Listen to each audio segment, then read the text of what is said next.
York City Board of Standards and Appeals public review session for September 27th, 2021. There is no public testimony permitted during the review session. The first item up is item number 1 for 9072BZ, 4200 Baychester Avenue, the Bronx. This application is being postponed. Item number 2, decision items 2020-76BZ, 8902 Fifth Avenue, Brooklyn. Okay, so this one we have all the sign-offs. Uh-oh. Turn off your speaker, please.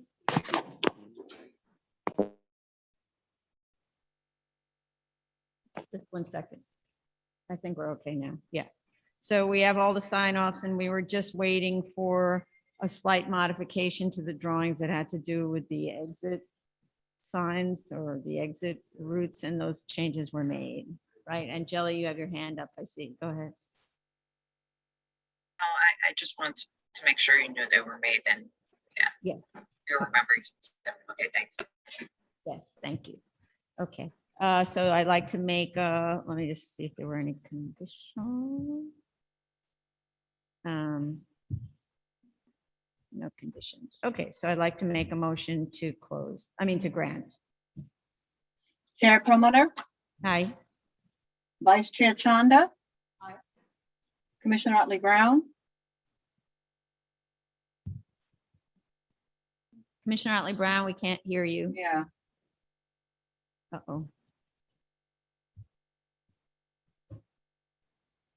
Commissioner Chanda, can you speak a little louder the next time? Aye. Oh, okay, that's better. Is your mic- Hear me? Yeah, now I can see and hear you. Okay. Yes. Yeah, hold on 1 second, sorry. Motion to, I'm sorry. Touch your mic. Yeah. Yeah, okay. now it's on. Yep. now. Okay. Okay, great. Thank you. And Commissioner you. Otley Brown, you got her vote? Yes. Yes, okay. Commissioner Shetta, Aye. Commissioner Shabeta. Aye.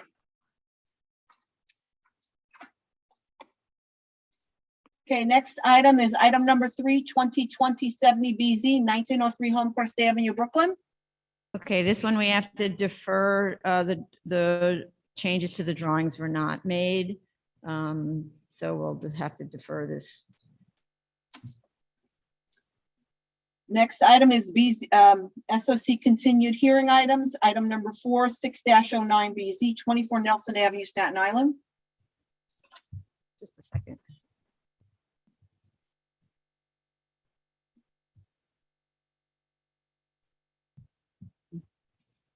Just 1 second, I'm sorry.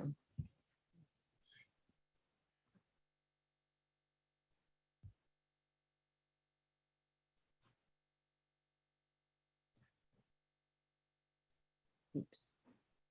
Okay, so this was last heard on June 28th and was adjourned to this, or not heard, this was adjourned on June 28th due to the lifting of the moratorium on in remote hearings. So it was adjourned to today's hearing.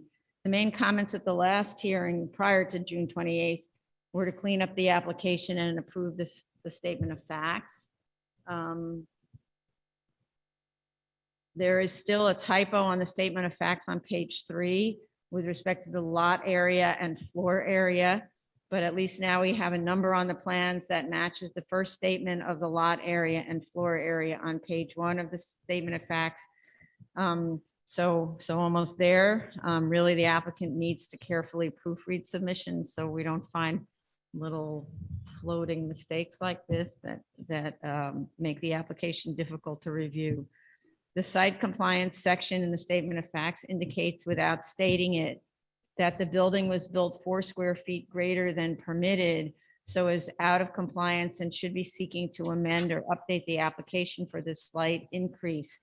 Again, careful proofreading would have prevented this. I'm not sure if it's 4 square feet larger, but also, and if it is, there needs to be an amendment and we need to make sure it's consistent with what is allowed to be approved.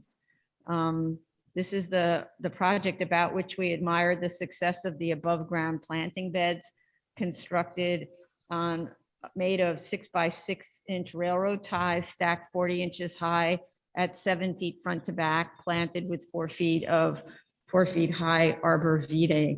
The applicant has clarified the detail that I would like included, as I think I mentioned before, in the landscaping manuals that we are working on at BSA, because it seems to really work if you, like all gardens, if you maintain your garden. The request is to eliminate the 10-year term. This was a pre-61 variance that was reinstated after the variance expired in 2010. So I'm not actually sure the board has the option to eliminate the term. Does not, according to Carlo, have the option to eliminate the term, but Carlo really needs to be on camera to indicate that, but he's managing the hearing. However, although this owner manager has been a very good steward, ownership's change and this use is aggressive in a C41. So if anything, I would just recommend a longer term if that were permitted, but I don't think it is, right? It was originally a 10-year term. So can we look at this after? Because I can't do this now. Okay. So we'll look at, that's why I'm bringing this up. If permitted to change the term, I think they are entitled to it, but I think it's an aggressive use in a C41. And if there was a change in ownership, then you have no controls anymore. And the only comment was for future conditions, no tire storage outside after hours. So Vice Chair Shanda. Yes, thank you for pointing out the minor typo in the statement of fact. I also picked that up. One suggestion, and that is with regards to plan sheet BSA 1. It states that 6 parking spaces are providing. The drawing shows 6 plus additional parking spaces. And we know those 9 parking spaces, additional 9 parking spaces are for vehicles waiting for repair or have been repaired and waiting for pickup. So this is a question to the board: is should there be a note on the plan saying that these remaining parking spaces are for vehicles waiting for servicing or for pickup, something to that effect, so that we know that that's really the purpose of the number of vehicles. It's not for anybody to come and park. So wait a second. So are you, without looking at drawings, sorry, I don't have the drawing in front of me. Are you saying there's 6 parking spaces plus 9 for vehicles? Yes. Yes. So of course there should be a notation on the drawings that the 9 spaces in addition are for vehicles awaiting service. Yeah. Okay. Or to be picked up. Right. Okay, so that note can be added to BSA Plan 1, and if the statement of fact is to be corrected, revised, that can be added into the statement of fact. Yes. Otherwise, I think it's a really good, so far the applicant has really maintained it in good condition. I hope going forward they would, and I agree with not being comfortable about removing the 10-year feet up. Even louder Slowly, than this? sorry, slowly and up. Yeah, removing the term, I'm not comfortable, especially if there's a change in ownership. But otherwise, I'm satisfied with this application. Okay. Great, thank you. Commissioner Otley Brown?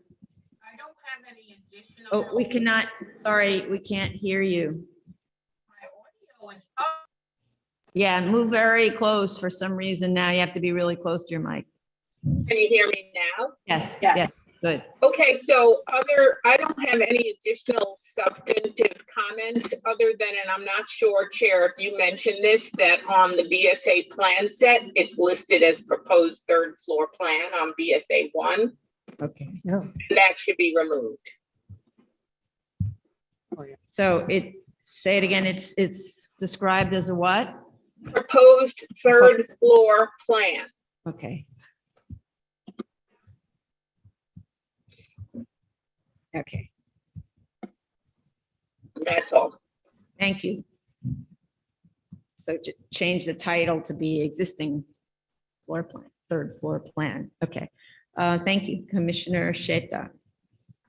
Thank you. Wait, and just hold on one second. It shouldn't say third floor plan because there's no third Oh, floor. there's no third floor. So it should Yeah. be proposed, or it should say existing. Well, it says existing and proposed condition site plan on the drawing title, but then on the actual drawing, for some reason, they have a notation that says proposed third floor plan. That should not be there. Yeah, that Yeah. should just be removed. There's no reason. Yeah. Okay, Agree. okay, great. All right, thank you. Thank you. Commissioner Sheta. Thank you, Chair. Yeah, I have no further comments. The only thing I would say is I'm not in favor of removing the term, Okay, but I'm okay with like increasing it. okay, if it's permitted, we can increase it. Okay. Yeah. Thanks. Commissioner Shabeta, I'm satisfied with this application. thank you. Okay, Item number 2409 BZ 78-10 164th Road, Queens.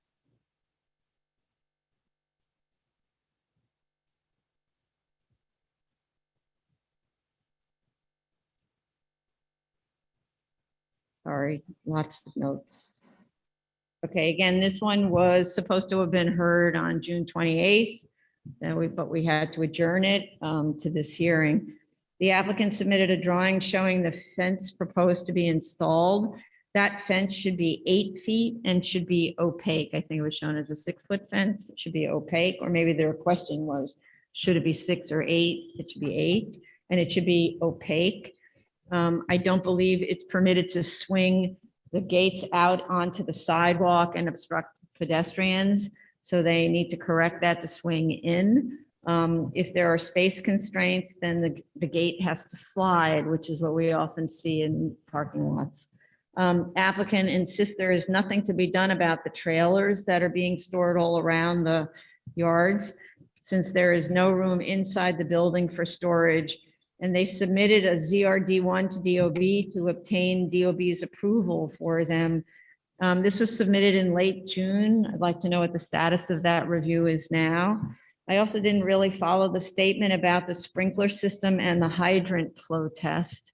The fire department had commented on this. They should follow up on that because they stated at the last hearing that wet sprinklers don't work in an unheated structure. In other words, they freeze. So what happens when it's cold and there's a fire? And that the trailers impede fire department access to the rooms inside the building. I suggest with respect to access that the trailers, if acceptable to DOB in the yards at all, be repositioned in coordination with fire department to allow firefighter access. And okay, and those are my comments. Commissioner, Vice Chair Shonda. I don't have any additional comments. Okay. Commissioner Otley Brown. No additional comments. Okay, thank you. Commissioner Sheta. Nothing further from me. Thank you. Commissioner Shabeta. Thank you, Chair. I just want to say this case has been before us since 2019. We brought up these trailers a bunch of times. They should have a game plan. This should be resolved by now. And that's all I have to add to this. Okay.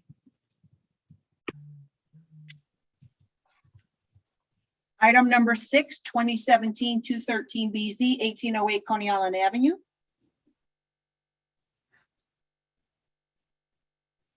Once again, this is a review session.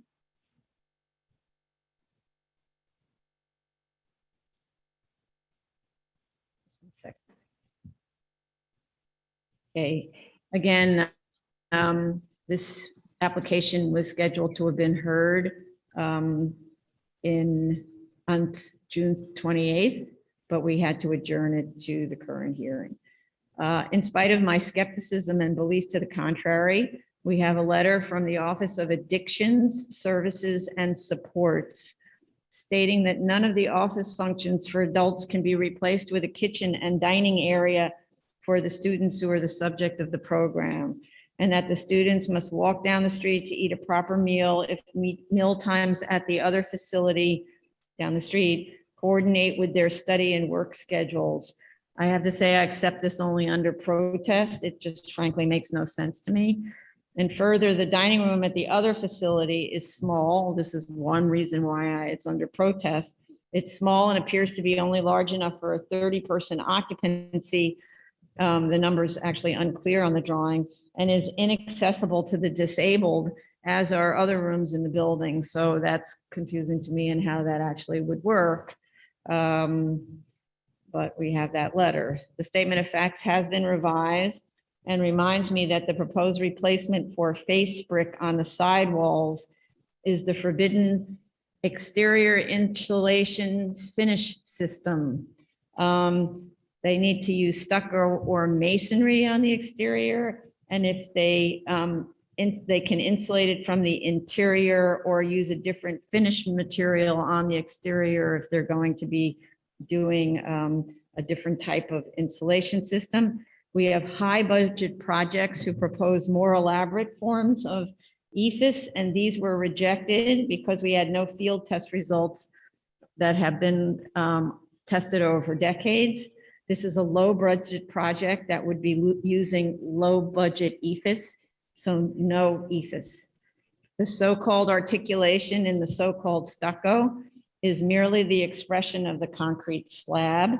The image the applicant showed us at the last hearing to attempt to persuade how nice stucco can be had decorative banding at 30-inch intervals and no expression of the concrete slab. So I'm not getting why this building is being treated so poorly. It's the subject of a variance. It is taller than everything else around it. Its facades will be visible from a great distance. So I don't get it. And then I'm even more confused. There is one elevation and a rendering with one kind of banding and another with another. So please get your act and presentations together. I have to say I'm losing patience. This has been going on too long, and I just don't understand why the aesthetics of the building is also not being really considered by this group. There are 10 letters from graduates of the program in support of the project, and it's, and the applicant really needs to understand that. I believe this is a very important program, providing essential services to young people in distress. But the Board of Standards and Appeals is a land use agency and has to make certain findings to grant the relief requested. In so doing, it relies on the cooperation of the applicant to move an application along. BSA also has an obligation to the larger community to protect it from the development of eyesores that will permanently downgrade the quality of a neighborhood, and to analyze critically statements made by an applicant's team about claimed needs and hardships. That's our job, and I'm not saying that your job isn't very important. Vice Chair Shanda. I think also we have closed seeker, neg deck, closed seeker. Go ahead, Vice Chair. I am satisfied with the latest submission. Dynamic Youth Community provides a vital service, and I appreciate the effort the team has put in responding to board's comments. The letter of support that we received recently also attests to that. I was satisfied to see the latest letters from OSS that was submitted back in June of 11th, clarifying that the administrative spaces that are required for each of the OSS are regulated facilities, and rather than specific spaces required per OSS rules. The OSS letter also emphasized how in its review of the subject site, it requires that the facility is designed it is designed and it operates in compliance with the required provisions of the community residency and reintegration program per part 820. So all of the questions that I had, I believe has been responded to. And with regards to the facade improvements, if that can be, those are easily done, I would be all in support of it, and I think it should be doable. So with that, I would, if we can close this, I'll be gladly willing to support that. Thank you. Commissioner Otley Brown, thank you. I'm going to defer to the OASAS letter stating that they really need the administrative spaces over the lunchroom. I agree with the chair previously that they should have provided the lunchroom space in this building, but I'm going to let the experts make that judgment call and I will defer to them. I have no other comments. Thank you. Commissioner Sheta.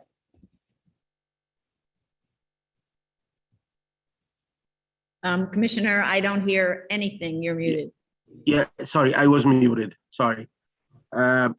Yeah, I just, the only thing I would add is that I want to thank them for submitting the structural drawings for the cellar and the foundation. And I just want to say that although they submitted some like diagrams and graphs for the analyses they have done, I'm not in full agreement with that, but I'll take it as noted. And we'll keep it for our records. I have reviewed like the content they submitted to us as a structural package. Thank you. Okay, thank you. Commissioner Shabeta. Thank you, Chair. As I've said before, I'm a great supporter of this organization, Dynamite, Dynamic. They have done great strides in communities. They're lauded here, especially in Staten Island, for the work that they do. This case has come back. It's been here since the beginning of the year. I really hope we can close on it. I hope that they can create they can satisfy the board with regard to their facade, and I hope we can do this soon. And I have nothing further to add. Okay, thank you. Okay, new cases. Item number 7, 8174 BZ, 9727 57th Avenue, Queens. This case was originally scheduled for June 28th. But postponed. There's an extension of time for C of O. Right, and we did receive, sorry, there are no notice requirements for an extension of time. Just 1 second. Yeah, okay. This is an extension of time, as you said, to obtain a CO that was required by July 23rd, 2020. We decided the case in 2019. It's also an opportunity to take a look at the site 2 years after grant and to verify compliance with the terms and conditions. This was an extremely well-prepared application, I thought, thanks in part to the excellent comments by our project manager and counsel. I see April 21st, 2021 photos of the recycling enclosure, which is a formidable concrete block structure. Can we please, though, stucco and paint or tinted stucco, the exterior, as in its current state, its utilitarian nature is rather foreboding. The notes on the DOB approved plan indicates that the material should be finished block or stuccoed block. So please do this. It's too late to do stucco finished block, but you can certainly stucco it. Photos are from late April.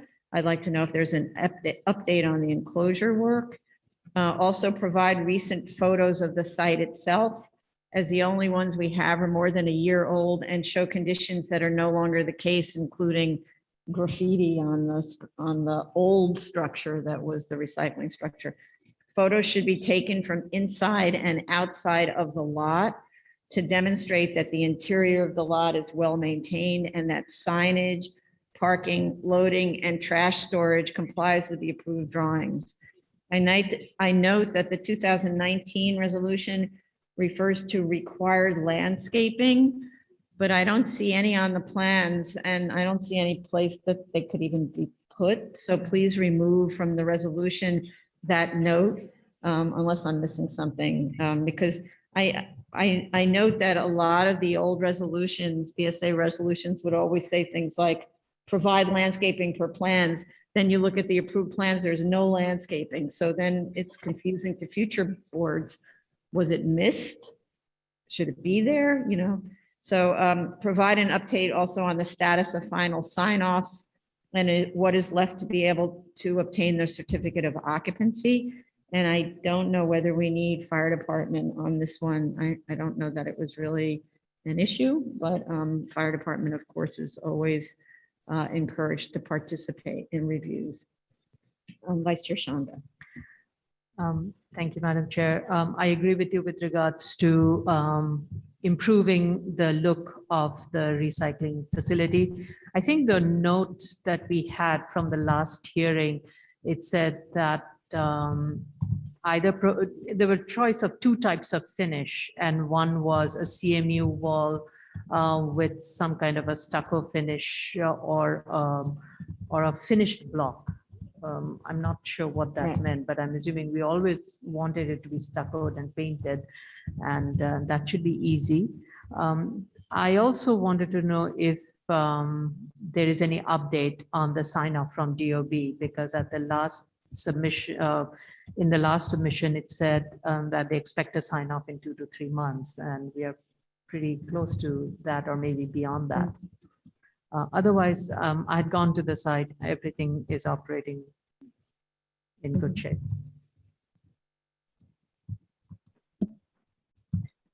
Thanks. Commissioner Otley Brown? No additional comments. Thank you. Commissioner Shetta? Thank you, Chair. I want to thank them for finishing this recycling structure, and I would like to make sure that they satisfy the condition of the grant. So I would ask them to give us an updated photo with the machinery inside the structure. That's all. Thank you. Okay. Like it's a crusher that used to be there or something, a can crusher or something like that, right? Is that what there was inside the recycling? Madam Chair, I didn't hear you. I think that there was originally inside of it, one of those things where you put the cans in and it crushes it or something Mhm. like that. So yeah, it's true. Now it's just a box with a photograph. So we haven't seen it with the machinery installed. If it's installed. Okay, thank you. Commissioner Shabeta. Thank you, Chair. I have no further comments. And Madam Chair, I just looked at the site plan, and I do not see any landscaping that was there as part of the last approval. So you're right, that note should be removed from the resolution. Okay, thank you. Item number 8, 42-09BZ, 441-467 Prospect Avenue, Brooklyn. It's an extension of term and an extension of time. So we have proof of service of initial application and of notice of hearing to officials for this hearing. Community board recommendation is missing. I believe our project manager requested it, but I still don't see it. So please reach out again, both applicant and project manager, please reach out again to the community board. Also, can we verify that we now have all of the BSA resolutions because they were submitted piecemeal? And our council gave instructions that we needed to get all of the resolutions. So please make sure they're all in the folder. The applicant should make sure they have submitted all the resolutions so you can sort of read sequentially from the beginning of the first BSA grant all the way to the current, the most recent. I believe the statement of facts recitation of the BSA history leaves out statements in the 2009 resolution that some of the approved buildings or enlargements were never constructed. The applicant should correct the statement of facts, and our council, I'm alerting our council to this for the resolution. It appears that the resolution is much more accurate than the statement of facts, which is a shame because the applicant has someone else who wrote a really good statement of facts. And they didn't take advantage of that information for their own statement of facts. As required, there is an explanation to support the statement that substantial prejudice would occur absent the waiver of the board's rule under section 1-07.3B2, B as in boy 2. We have a 2019 photo of the use to support the continuous use statement However, this was apparently taken before the term expired on August 11th, 2019. The application, though, was filed June 5th, 2020, and we have photos timestamped in 2020. So it was actually filed within 1 year of expiration. So I actually don't see why a waiver is necessary. I'm a little confused about the analysis that required the waiver of the board's rule, but they asked for it, so we can grant it, but I don't think it's needed, given the timing. So I'd like to know what is holding up obtaining the certificate of occupancy. They should provide an alteration type 1 application and list of open items. It looks like the last CO was in 1978. And what is the status of the open violation for work without a permit? How many staff are located at the site? How many on-site parking spaces? The parking layouts shown in plan don't look like what we see in aerial photos at all. The prior grant in 2009 required installation of an acoustical wall, and there was opposition expressing concerns about the noise generated by the site. I'd like the applicant to provide the noise analysis that resulted in the direction to install the wall. The site is adjacent to a residential building with many presumably bedroom windows facing onto the parking lot. The photos show many delivery trucks. And just from reading the statement of facts, if washing starts at 2:30 a.m., what time do the trucks arrive and depart? What time and from where do staff enter to begin work or leave work if they were working in shifts that's in the middle of the night? The resolution refers to double parking of the large trucks on the street. They should discuss the current parking conditions. Because this was a controversial case, notice of neighbors of the next hearing should be provided. So I'd like our hearing notice, so Muriel, to prepare a hearing notice that will be distributed to neighbors all the way around, because they really should know that this is in hearing, okay? Similar issues for the open area next to the row house windows in terms of potential noise. It's not just that apartment building, it's also the row houses nearby. I know this use has been at this location for almost a century, but to the extent there is any way to improve the conditions for neighbors, I think we should at least try. I'd like them to provide information on compliance of the rooftop equipment with noise code. Has the noise output been tested for compliance? Because as we know, you buy equipment, it's perfectly compliant with noise code. And whatever it is, 8 years later, 10 years later, it starts rattling or buzzing and humming, and it no longer meets code. And the other question is about air quality, similarly, because of the issue of all the trucks, and if there's any kind of an exhaust that comes from this facility. Is the sliding gate to the street opaque? But otherwise, the site looks clean and well-maintained. My main concern is the neighbors and the noise and the fact that this was a controversial case. So those are my comments, Vice Chair Chanda. Thank you. First of all, I would request the applicant to tag the relevant photos to the compliances, prior compliances, to indicate that they are being met. Also, key in the site photo with a plan. It is a little confused, especially with the view from the roof. It is difficult to kind of follow where these equipments are kept in. I can guess, but it would be helpful to be absolutely clear. I would like the applicant to provide much more clarity with regards to the operation of this facility. That's especially with regards to the loading and the parking area. How many loading and accessory parking spaces are at this facility for the employees or visitors? What are the hours of operations? I noticed from some of the photos that there was graffiti on the western wall that needs to be cleaned. From the site photos provided, the loading area to the west is lit by exterior light poles and a mounted light structure for the eastern loading area. Please provide a lumen study. The noise generated from the vehicles backing or maneuvering in the loading area, I think, as goes to the questions that Madam Chair has raised, I think also should be looked into the noise analysis, and if there is a way to reduce the impact of that, especially to the abutting residential neighborhoods, neighboring buildings, because their windows are facing this open parking area, and also the ventilation system and the equipment that are on the roof.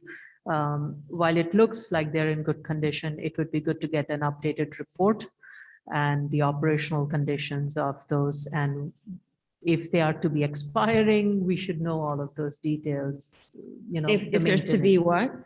I don't know if the equipments have, like, they have lifespan, if there's to be Right. expiring, if they have been updated recently, all those details will also be helpful in knowing how up to date and how functional the system is and is meeting the requirements of the prior conditions. But I recognize the need of this facility, so it would be helpful to get these clarifications. Okay, thank you. Commissioner Otley Brown. I also wanted to have some information fleshed out about the operations of the site. It said that the washing begins at 2:30, but I wanted to know how many, 2:30 in the morning. I wanted to know how many employees are on site at that time, as well as what are the total hours of operation. I also wanted to know, is there any loading of the trucks going on before dawn? And if so, around what time does that begin? Thank you. Commissioner Sheta. Thank you, Chair. I'm in agreement with the Vice Chair. They need to provide luminous spread diagram for the especially for the parking portion adjacent to residential. Also, I have concerns regarding the noise and the impact on the residential neighbors. In addition to that, the architect is talking about, when he's talking about the compliance, he says that in the property is in architectural compliance. I'm not sure what architectural compliance is. It should be compliance, and that's it. So I need clarifications on that. Thank you. Where does it say architectural compliance? Sorry. It's in the submission. I believe it's in the letter from the architect. Okay. Okay, thanks. Okay, thank you. Commissioner Shabeta. Thank you, Chair. I don't mean to be repetitive, but I do have the same concerns as my colleagues. I think that there needs to be some testing done on the ventilation, a report as to what the real today's effect of that ventilation is. I'd like to see a lumen spread diagram on the residential side. I believe that both Commissioner Vice Chair Chanda and Commissioner Sheta stated that as well. 2:30 in the morning seems like a very early time to start the washing. So I'd like to see, I'm interested as well in the noise analysis for both what the impact of that is and the impact of the cars going in and out of that lot that early. And I think, I'm not sure if it was mentioned, but I would like some notice to the neighbors, to the adjoining neighbors. I just want to clarify, when you say testing on ventilation, I think you're talking about the noise from the HVAC system, right? That's correct. Okay, okay. But I also, because I think we've had this on another case, there was some question as to the chemicals that are used in these type of facilities, and that's coming out of the top, but this type of ventilation is supposed to clean it. I'd like to know if that's still working. Right, good point. Okay, yeah. Often there are these exhausts on these dryers and so on. There are exhausts right outside to the rear of the building or something. So we need to make sure those are properly vented, right? Okay, thank you, everyone.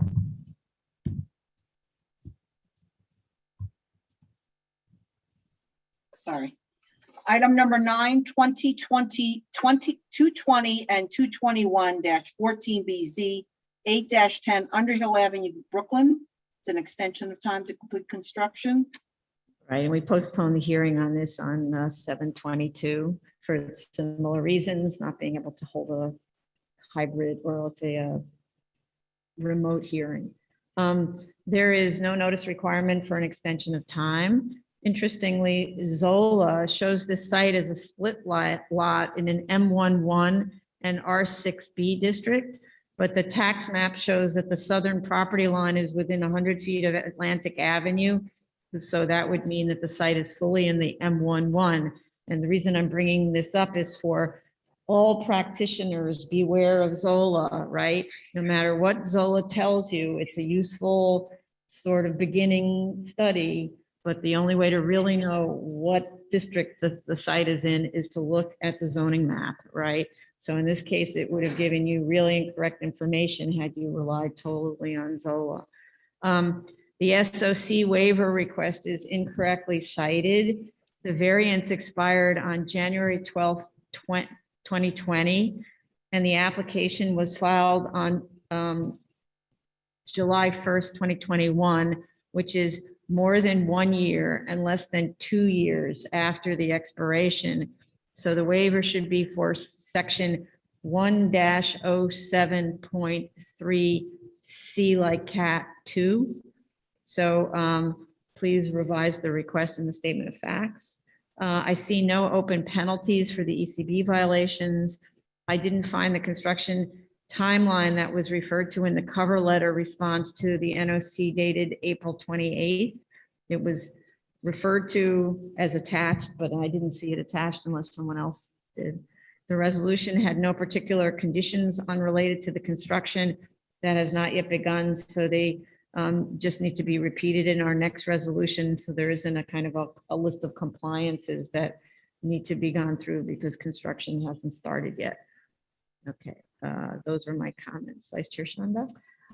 Madam Chair, there was a submission made on April 28, which has the construction timeline. Oh, it chart. does? Yeah. Oh, I didn't find it. Huh, okay. Okay.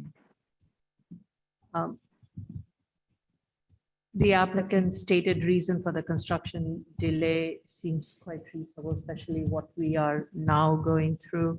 And this would be the first extension of time to complete this construction. So I really have no additional comments other than the comments that you have raised. Okay, thank you. Vice Chair, I'm sorry.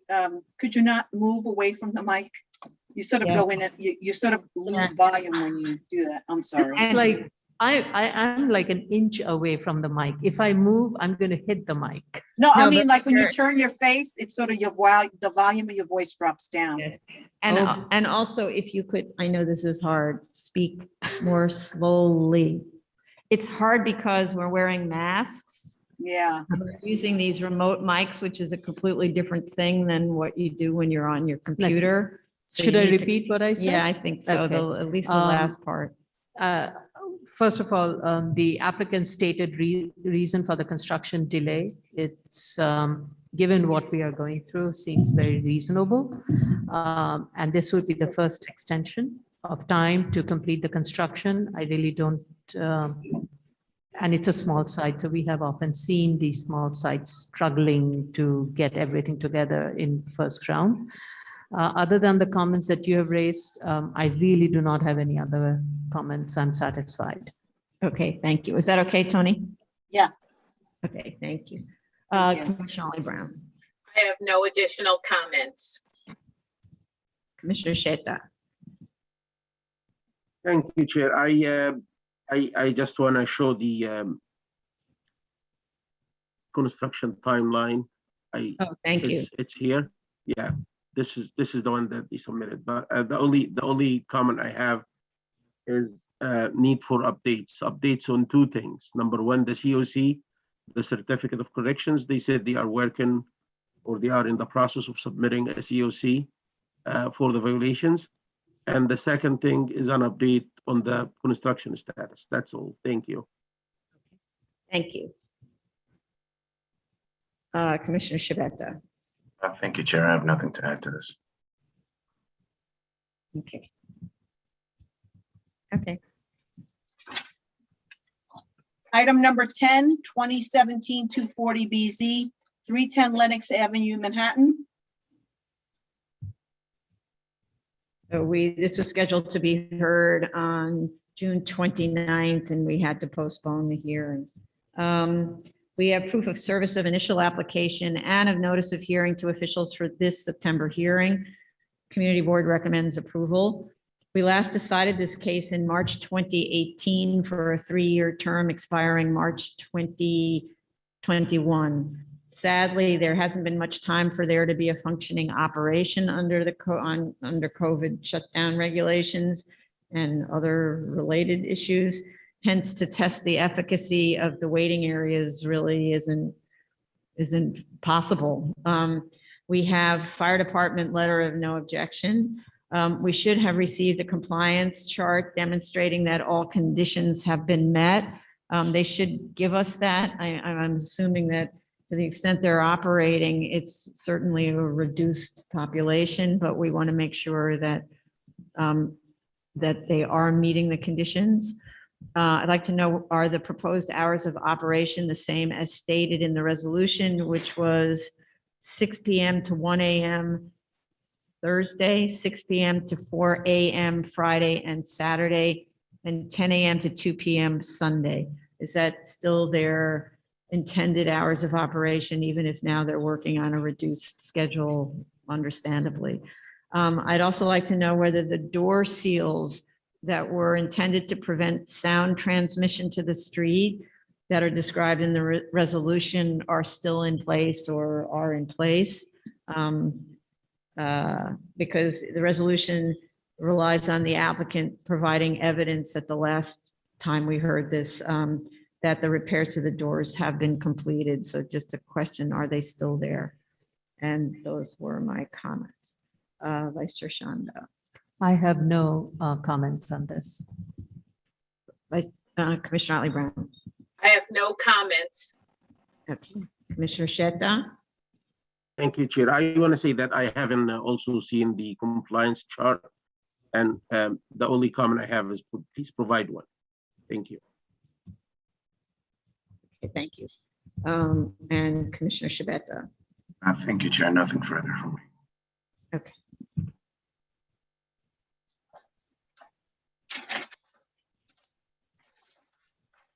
Appeals calendar, new cases, item number 11, 2021-11BZY, 3859 11th Street, Queens.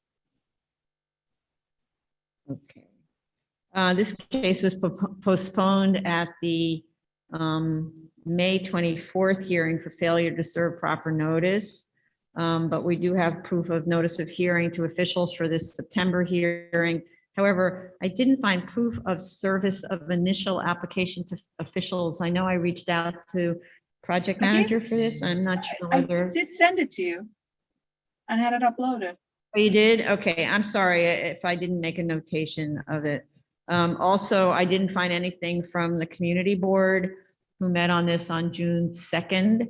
If you could, maybe you sent it to me and it just didn't get into my notes. So maybe, Tony, if you could resend it while we're talking.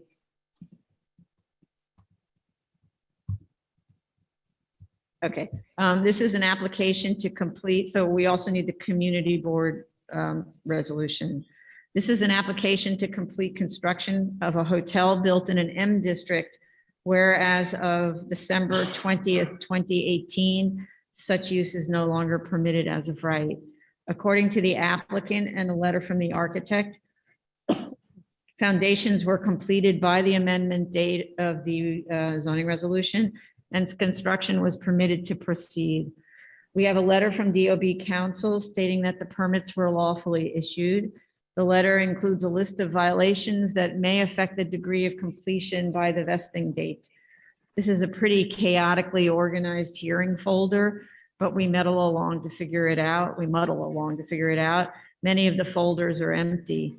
There's a very confusing attempt to explain the effect of the executive order on the lapse period which concludes that the permit probably lapsed on June 29th, 2021, absent an extension of the executive order. I didn't find a copy of the current executive order. And I can't figure out from the submission how far into the 2 years had elapsed before the tolling by that order. Where is the 111, how do you measure the 111 days from what date? And which is what is referred to in the statement of facts and the subsequent notice of comments response letter. So I'm trying to understand, how do we know where the 111 days start? And also that there were 111 days. Since the statement of facts has a number of apparent typos, specifically as to dates, which are critical to understanding what was done when, applicant will need to scour through the statement of facts and correct all those typos. For example, on page 4, it describes work already done in the future on October 31st, 2021. It also states that permits were issued in August 2020, which can't be right. So also they need to proofread for errors and include the response to the NOC in the statement of facts so that we can find it all in one place. There is a work permit issued on May 14th, 2021, expiring this September 17th, 2021. So it's already expired. So what is the effect of this? Can construction continue after that date or until that date? It's really not clear. There's so much that wasn't clear in this application. Photos show the building substantially complete by the December 20th, 2020 date, completely independent of the executive order extension. So is the extension even relevant, I guess, because if it was substantially complete by prior to the executive order, then why do we care about the 111 days? A letter from the architect certifies that the work was 75% complete by that time, and the financials show that 75% of the cost of construction had been expended. I'd like to know, we need to have an AIA requisition for payment to that effect. I see a folder with that heading, but nothing was inside of it. So I don't know if it's somewhere else in the file and I just didn't find it. So, but all of those comments don't go to the substance of the question. And, so I would say the substance of the question is, was the project substantially complete by the amendment date? And as far as I can tell, just from photos, it looks like it was. So I would just like the application really cleaned up, but I don't have any real issues with the case. Okay, Vice Chair Shanda. Thank you.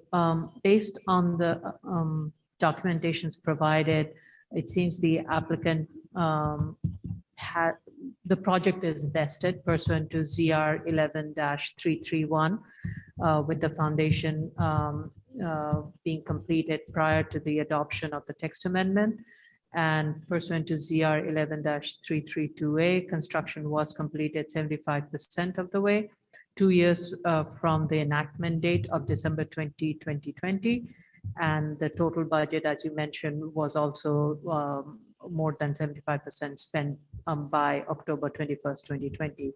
So this indicates a substantial completion, construction had been completed and substantial expenditure had been made since the permit was issued prior to December 2020. So apart from cleaning up and getting all the documents together, I'm satisfied with the application and I have no additional comments. Okay, thank you. Commissioner Otley Brown. I just have a question about how the tolling date, which they say that it's 30 days after that June 2021 date, ending at July 23rd, 2021, how that affects the initial threshold date in terms of determining the findings. It was unclear because they say that July 23rd, 2021 is the date that everything expires due to tolling. However, their substantial completion and money spent date are predated at November 24th, 2020. So which date is the date that we're supposed to be using as our threshold? And if it is the later date, then shouldn't they be updating all of their application materials up to that date in terms of what was actually completed and how much money was spent? Okay, thank you.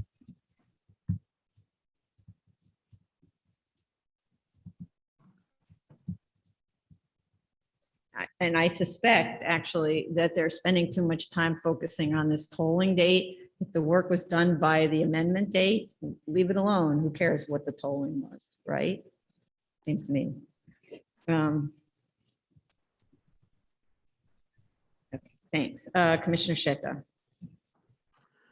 Thank you, Chair. I believe this is an application for statutory vesting, not common law vesting.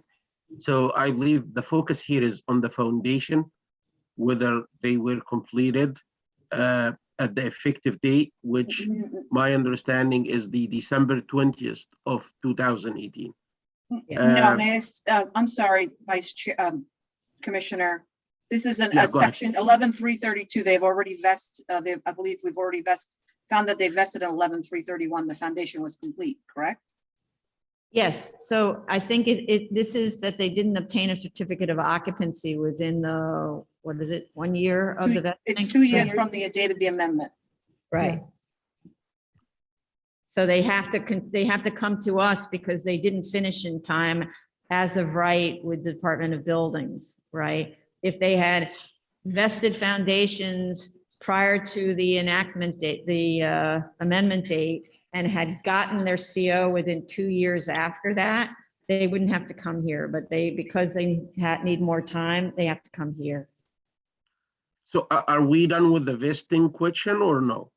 No, so we No. do, I admit it sounds a little bit redundant. The Department of Buildings already says, agreed that they vested in 2018, the date of the enactment of the amendment. Mhm.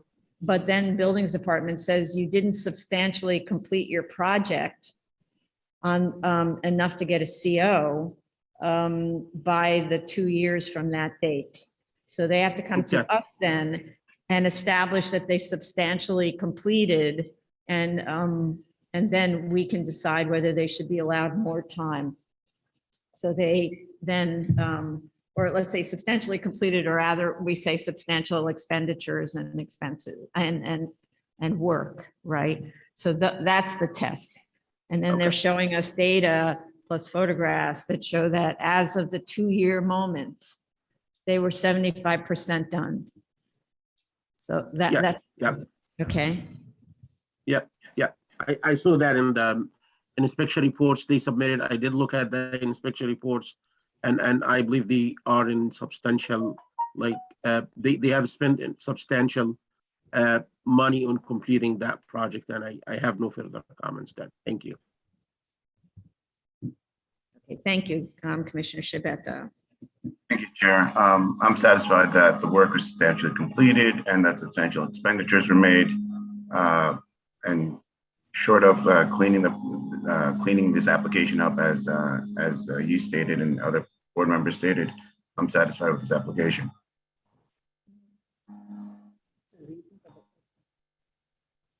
Reason for the what? There's a little bit of a feedback. But just when Commissioner Shibeta was speaking. So Carlo? Can you just check? There was a little feedback when Commissioner Shibeta was speaking. So we'll check it again, but thank you. I just want to mention, Madam Chair, we tried to fix the file. I know there was some issues, the file, some empty folders.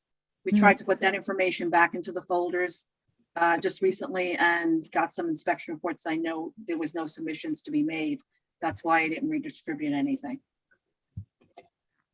So, right, so that was part of it, you know, we had time to correct, but there was no way for us to manage these replacement hearings with submissions coming in all the time. So we'll find out at the next hearing on this if those corrections were made. Okay, thank you. Okay, and the final item is zoning calendar continuing hearing, item number 12, 2019-32 BZ, 801 Co-op City Co-op City Boulevard, Bronx, the Bronx.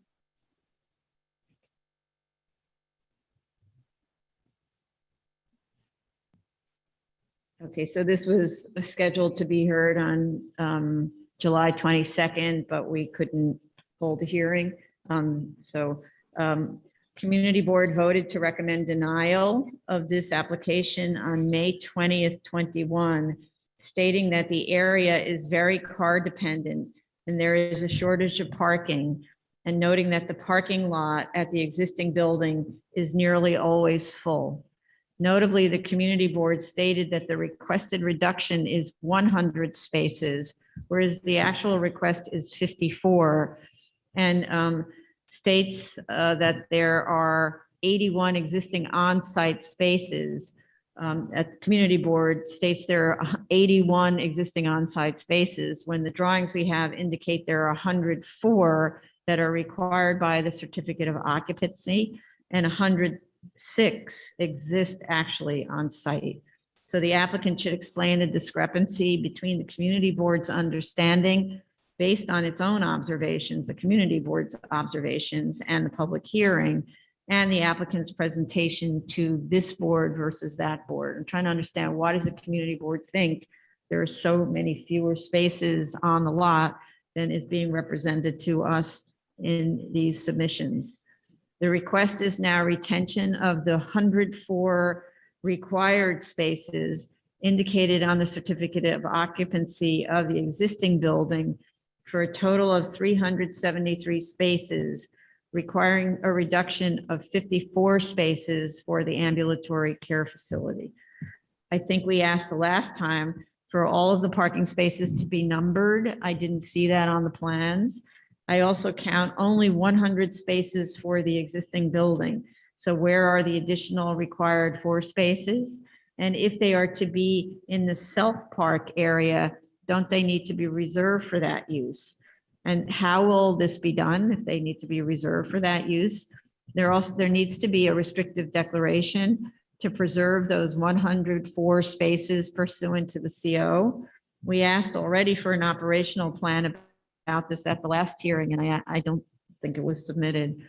A parking demand study was provided that excludes analysis of the existing building and assumes the need for the certificate of occupancy required 104 spaces plus 4 more spaces. Using DOT data for ambulatory care facilities in the Bronx and local census tract data for a reverse journey to work that reflects car ownership. It concludes that the ambulatory care facility need is 104 spaces at maximum weekday peak hour for a total peak zoning lot demand of 212 spaces, where 373 spaces will be provided.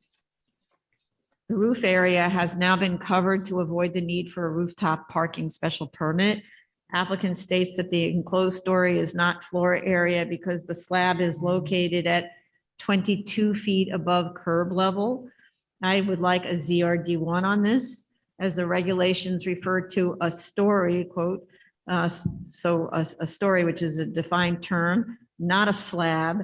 And most of that story in this case, which is defined as the area between the surface of the floor and the ceiling immediately above, is more than 23 feet above curb level. So I'm not accepting the applicant's interpretation that if your slab is at 22 feet, your story is not counted as floor area for parking. And those are my comments. Vice Chair Shanda? Okay. So I want to start off with the height, the one that you just raised. Please So speak up, speak slowly. Okay. Thanks, sorry. So I also wanted to make sure I understood the regulations with regards to what is considered floor space and how that is measured. The area under the roof is not considered additional floor area, since the floor space of the 3rd floor for parking is located below the height of 23. It is at 22 feet. ZR 1210 definition of floor area states of a building shall not include floor space used for accessory off-street parking provided in any story located no more than 23 feet above curb level in any other building except where such floor space used for accessory parking is contained within the public parking garage. Floor space from the floor area perspective is measured to the floor on which the vehicles are parked, as opposed to for permitted obstruction, which is measured 23 to the roof. And I actually had reached out to the Department of City Planning Zoning Division to get, because I had studied this in my previous life at City Planning, and I just wanted to rehash that. And so it was confirmed that the way the floor space is measured for floor area is different from permitted obstructions. So what the applicant is stating is correct, but it wouldn't harm to get a ZRD1 review, just for the record, but that is my understanding. So, okay, I just need to clarify that though city planning wrote the resolution, they are not the interpreters of the resolution, DOB is.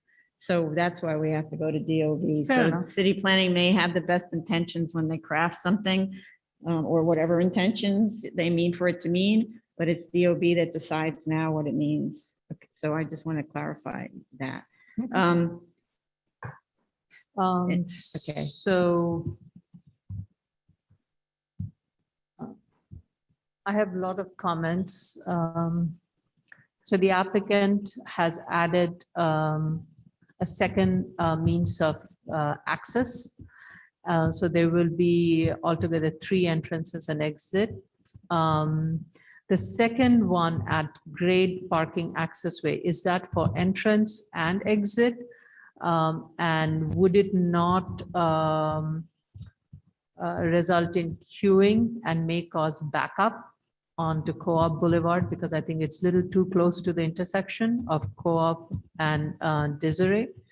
I visited the site over the weekend around noontime. So this is typically when friends and families come and visit their loved ones who are staying in the nursing home. I did not see much of a vehicular traffic from the existing facility, though I would say both the parking spaces were utilized. There were few vacancies, but it was not totally full, but there was no overspill either. With regards to the signage that has been added for the parking drop-off, the proposed parking drop-off, the attended parking entrance and the attended parking drop-off, for a visitor coming to the parking facility, how will the person know which level to park in? The signage for ground level parking should be placed to the left of the entrance or on the south side of the new entryway. This way, an oncoming vehicle can see it before making the decision to pick a self-parking versus attended parking, unless the self-parking is exclusively for those who are visiting the nursing home facility, then that signage should be very clear.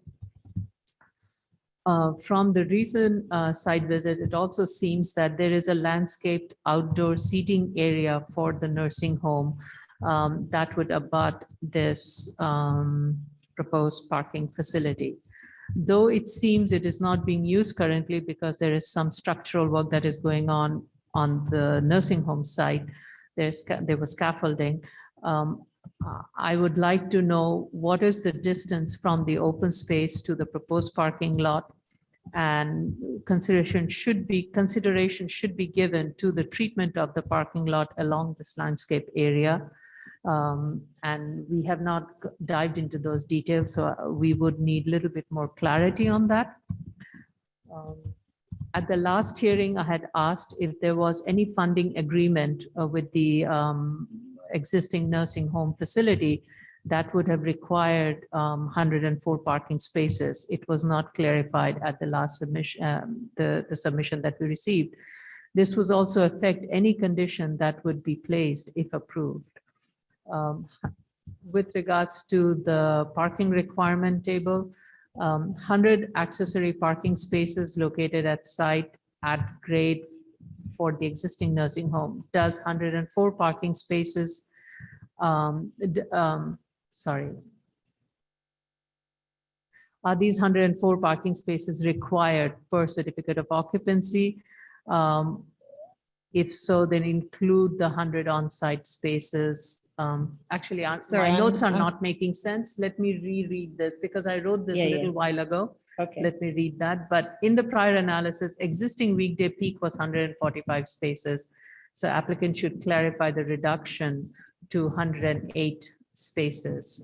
This was with regards Wait, to the parking. reduction versus increase. 104 was required. Right. In the prior analysis, it said that the existing weekday peak was 145 spaces. And then the parking demand says the peak is at 10 a.m. to 11 a.m. and it's 108 spaces. So I would like the applicant to clarify why that difference happened. How did that happen? It should increase actually. So, sorry, I'm having a little trouble. There's 104 spaces required by the CO that's required for this use, the existing use. When they did their parking analysis, you're saying they said during peak 10 a.m. to 11 a.m., it was 145 spaces. Can I take Yeah. back my previous comment of the Yeah. CEO? Because I need to read my notes again Okay. to clarify that. I went into the next comment, which is regard to the existing parking utilization. Okay. And in the existing parking utilization that was conducted in May 2019 weekday, and it was also conducted on a Saturday in May. Now, in that, it said that the parking demand had peaked at 10 a.m. and it was at 108 spaces on weekday. And on Saturday, the parking demand peaked at 9 to 10 a.m., 64 spaces.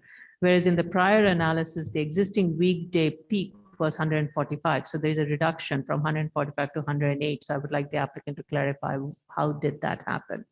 Okay. And was there any mistake in the analysis or something? The applicant should update the secret analysis. Sorry, before you go on, because I'm still confused. What was the date of the 108 10 a.m. weekday peak of, what was the date that study was? May 2019. May 2019. Okay. Yeah. And what was the date of the study where it came up with 145 spaces? I don't have that, but my note says the prior analysis. So, Prior to 2019? Yeah. Okay. That was submitted. In that the peak was 145. Okay. Okay. All right, go ahead.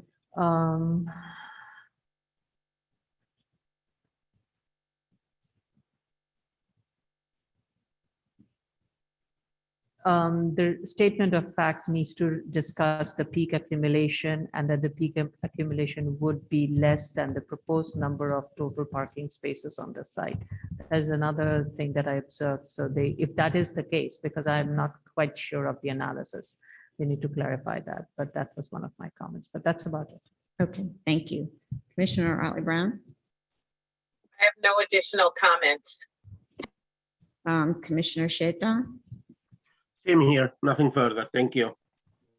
Commissioner Shabeta. The only thing I'd like to add is that there were 2 new objections that were submitted. And one was updated just both are asking for the project to be denied because of the lack of parking, on-street parking. But I have nothing further to add besides that. New objections submitted since Our last hearing. our last hearing. Okay, sorry, okay. Public objections to new. One was from Eleanor Campbell and a second from a Bernie Silich. Okay, thank you. All right, thank you. Okay, this concludes the public review session. We'll now commence with the hybrid public hearing for September 27th, 2021, 10 a.m. session. So the first item is item number 4, continued hearing, 6-09BZ, 24 Nelson Avenue, Staten Island.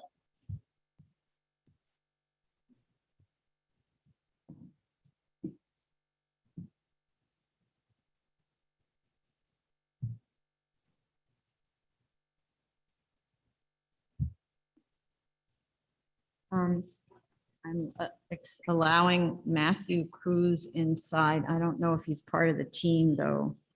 Matthew Cruz, I believe, is from council. He's from the community board. Oh, community board. Thank you. He's from the Bella. community board for the last hearing, the last Oh. item on Co-op City Boulevard, the parking reduction. Okay. Maybe you want to let him know that he can speak when the hearing part comes. No, but we're not up to the parking reduction, so to the extent he may have been allowed to speak, we're not up to that case yet, so, all right. Right, but maybe he doesn't know our format for the review Yes, session. okay. and So, hearing. Phil, Mr. Rampoula, I just allowed in.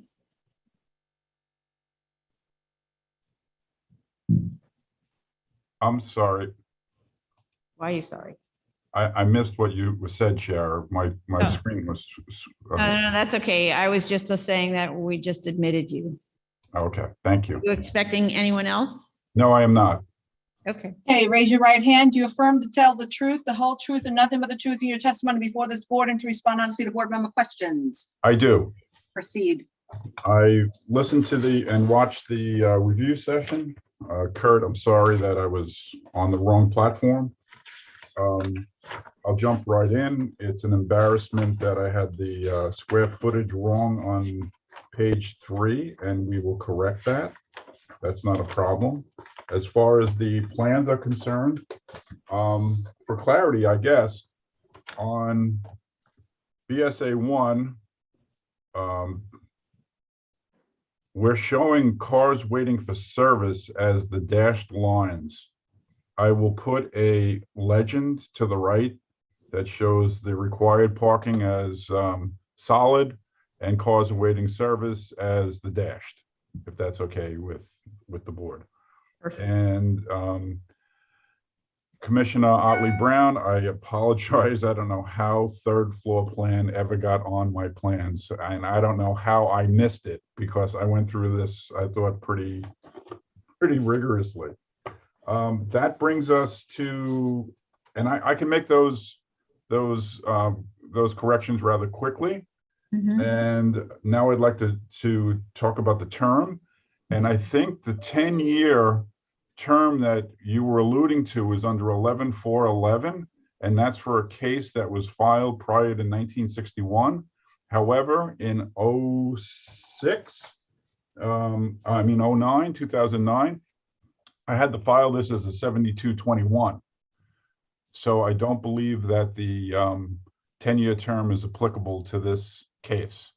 Yes, I think Mr. Costanza, he agrees. Can you speak? No, he can't. He's not on a mic, so he can't speak. So he agrees that this was, and I have actually a copy of the resolution now in my hand. Thank you, Carl, that it was filed as a 7221.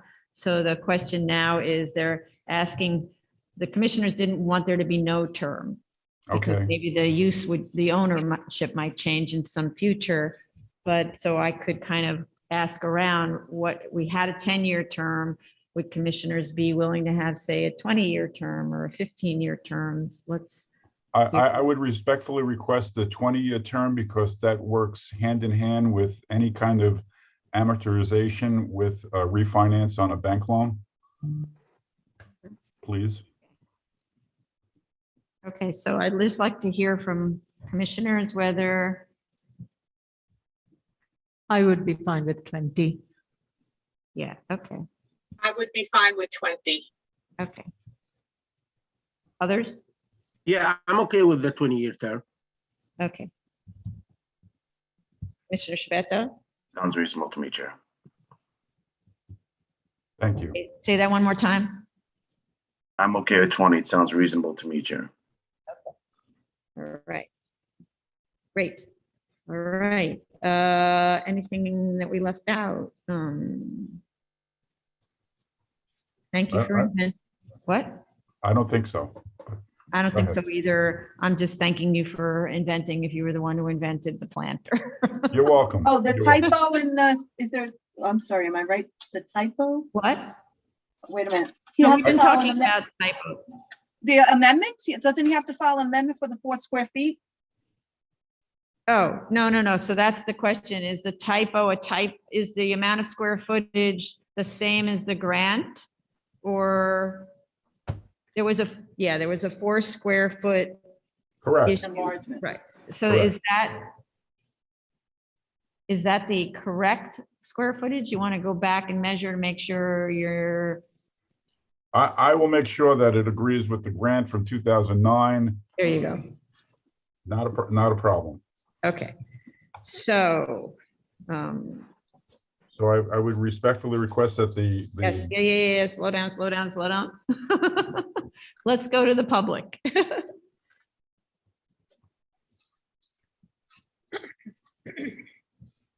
Okay, the case that we are currently in discussion on is 6-09BZ, 24 Nelson Avenue, Staten Island.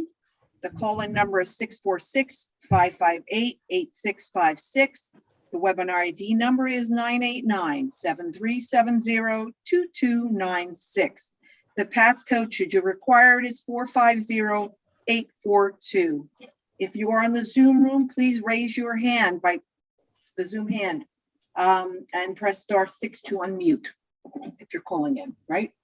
Right. So and just to clarify for anybody from the public who might be in the Zoom room, that's to raise your hand only if you want to speak to this application, okay? I don't see anyone who's called in yet, so there's only people in the Zoom room. Okay, so how much time to make those corrections, Mr. Rampulo? I can have them submitted by tomorrow. It's, Okay, so I just say 1 week to submit. We have a really packed calendar, so we'll try to fit you in, but thank you. very, very packed calendar in the month of October anyway. Okay, I don't see anybody with their Zoom hand up. So therefore, I don't think there's anybody who wants to speak on this. So I would in fact like to make a motion to close. Chair Perlmutter, Aye. Vice Chair Chanda, Aye. Commissioner Otley Brown, Aye. Commissioner Shetta, Aye. Commissioner Shabeta. Aye. Application is closed. Thank you.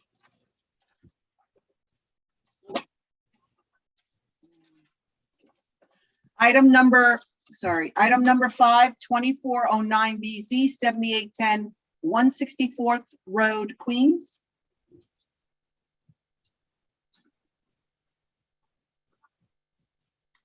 Oh, here we go. Allowed Mr. Moston.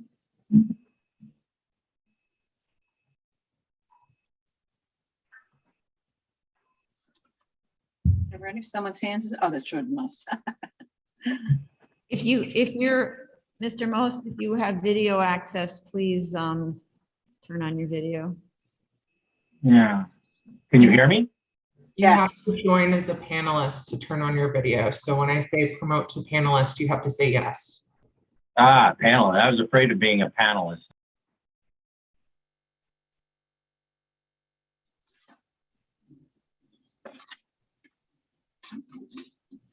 Yes, I lost him.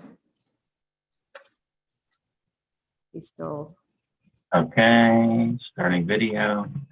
there we go. Yeah, okay. Okay, so, raise your right hand. Can you hear me? Yeah, okay. hear you. Do you affirm to tell the truth, the whole truth, and nothing but the truth in your testimony before this board and to respond honestly to board member questions? Yes, I did. Please state your name for the record and proceed. Jordan Most on behalf of the Meadow Park applicant. So I saw the review session earlier this morning.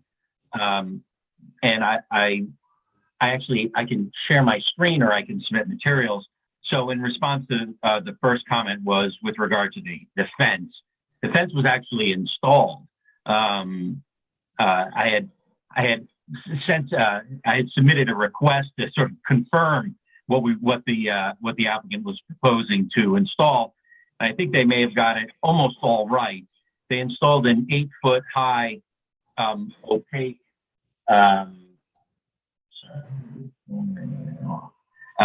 a 8-foot high fence with some screening materials in the chain link. It's not 100% opaque, but it's also not it's not clear. Light passes through it. You can sort of see through it, but it's not.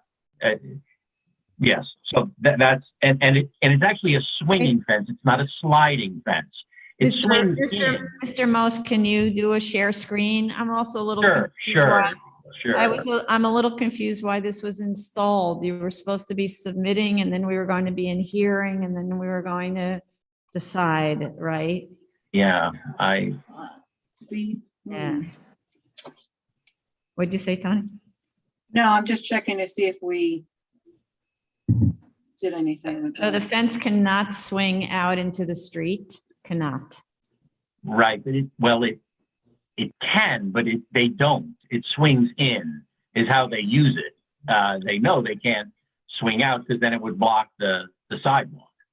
So the drawings show there's it a pro- swinging, the drawings show it swinging out into the street. So, you know. I know, but you can see it now on the. Right. I know that's really just that's a sketch from the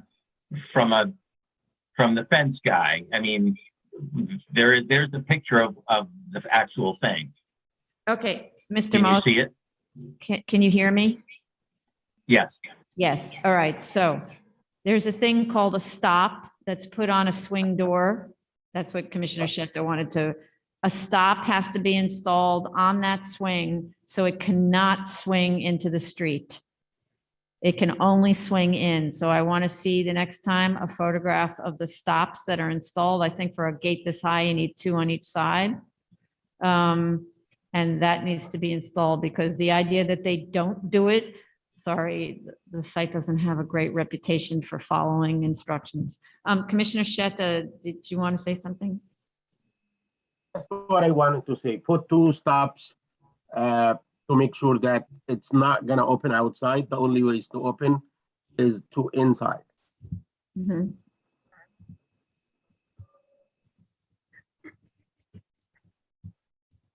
Understood. Okay.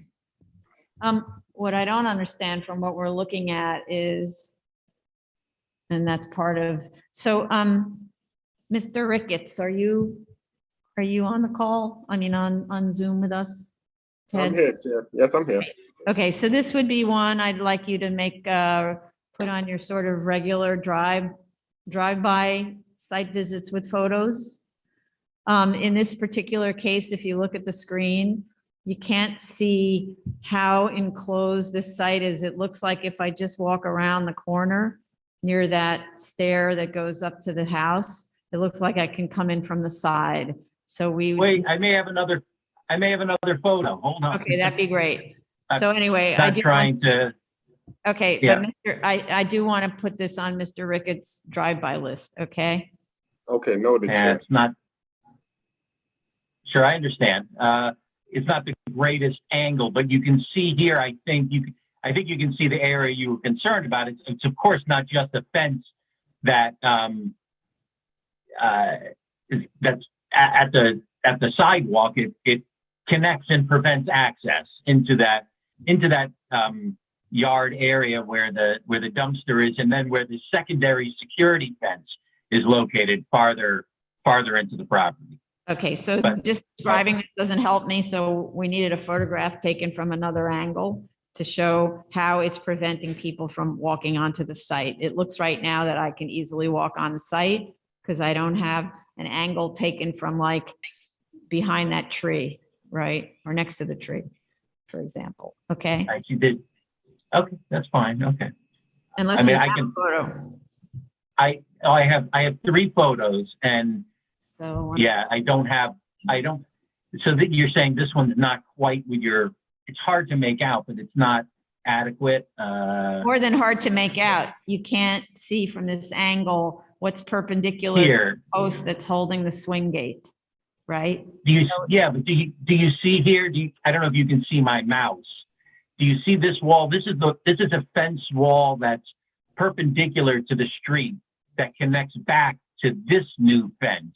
Okay, so your Which mouse is- isn't, okay, but your mouse isn't working, but in future, we don't, this is a picture of me in front of the Acropolis. You can't see the Acropolis because I'm holding my ice cream sundae in front of it. But it's Okay. my word for it, okay? So, I'm sorry. I'm sorry. Yes,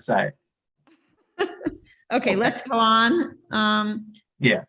Okay.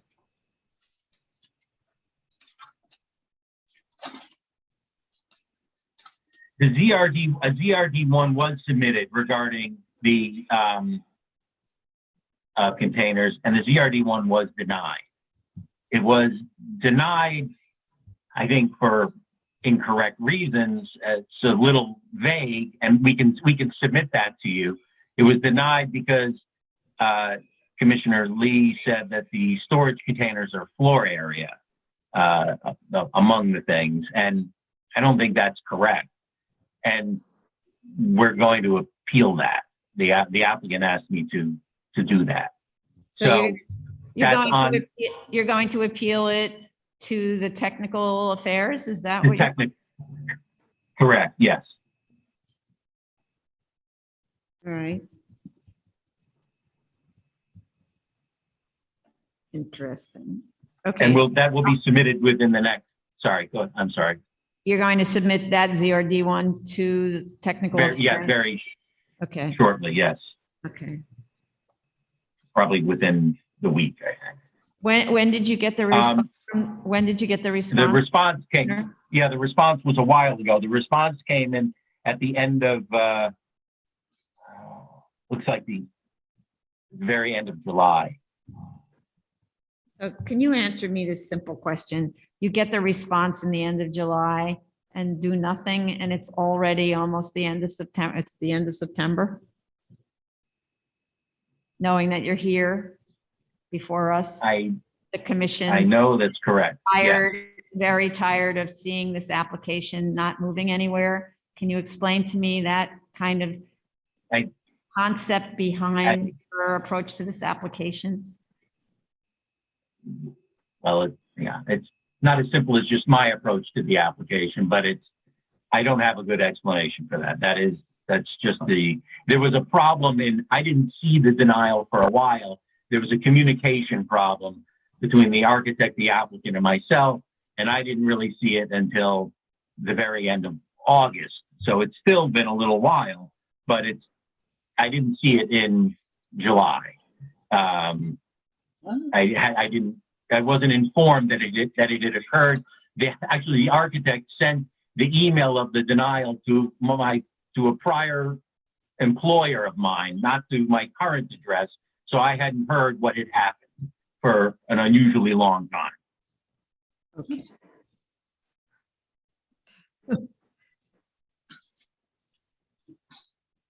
Okay. All right, let's go on. So you're going to reach out because right now, according to DOB, the storage containers in those areas are illegal, which is what we've been discussing all along, right? So we really need this ZRD1 response and we need it fast. Right, it will. I think the next thing you discussed in the review session was the sprinklers in the containers. And the architect's been working on that. There's been, just to be clear, it has been, those sprinklers are in place. They have always been an antifreeze system that is, that functions separately from the building's system, but they're connected in a way, but they have certain cutoffs that make it operate separately. Yeah, but that's not the issue. The issue is freezing. I don't know if you've ever experienced or know someone who's experienced their pipes freezing in the wintertime in their cellars, for example, because antifreeze or not antifreeze, it's too cold and the pipes aren't insulated well enough or heated properly. That's why you use a dry system. That's what the fire department is talking about. Warehouses have dry systems because they're not heated to the level to prevent plumbing freeze. Chief Daly's hand is up. We'll go to him when we're open to the public, but Commissioner Shetta's hand is up. Go ahead. Yeah, I want to go back to the ZRD thing. Actually, one of my comments was like, I'm asking, are we wasting time here? And I didn't want to like mention this during the review because I thought we're about to be done. But since the response came back with the ZRDs denied in July, and we're almost in October, and we're planning to appeal, I would like to know what is the time frame for the ZRD to be appealed and obtaining response for the appeal. And please, the day you send that appeal to the DOB, notify the project manager. We want to know when this is happening. Sure. I think, like I said, it'll be submitted to the architect will submit it, I think, within today's the 27th, I would say. I would say by the middle of next week is when it would be submitted, by October 6th. I don't know the turnaround, but I think the turnaround on that would be to have an answer from the department could be between 3 and 6 weeks, I think. I'm not sure. And it could be much sooner. So they can get back to you on the ZRD. Sorry, say that one more time, Commissioner. How long did it take him to get back to you on the ZRD, the original submission? Sure. I think it looks like it took about a month. To 4 weeks. So I don't think the appeal should take 6 weeks. It should be much shorter. But please let us know when you submit the appeal, and the moment you hear back from them, we want to be notified as well. And I just also, did you submit the copy of the denial to this board? I have not. So please submit it.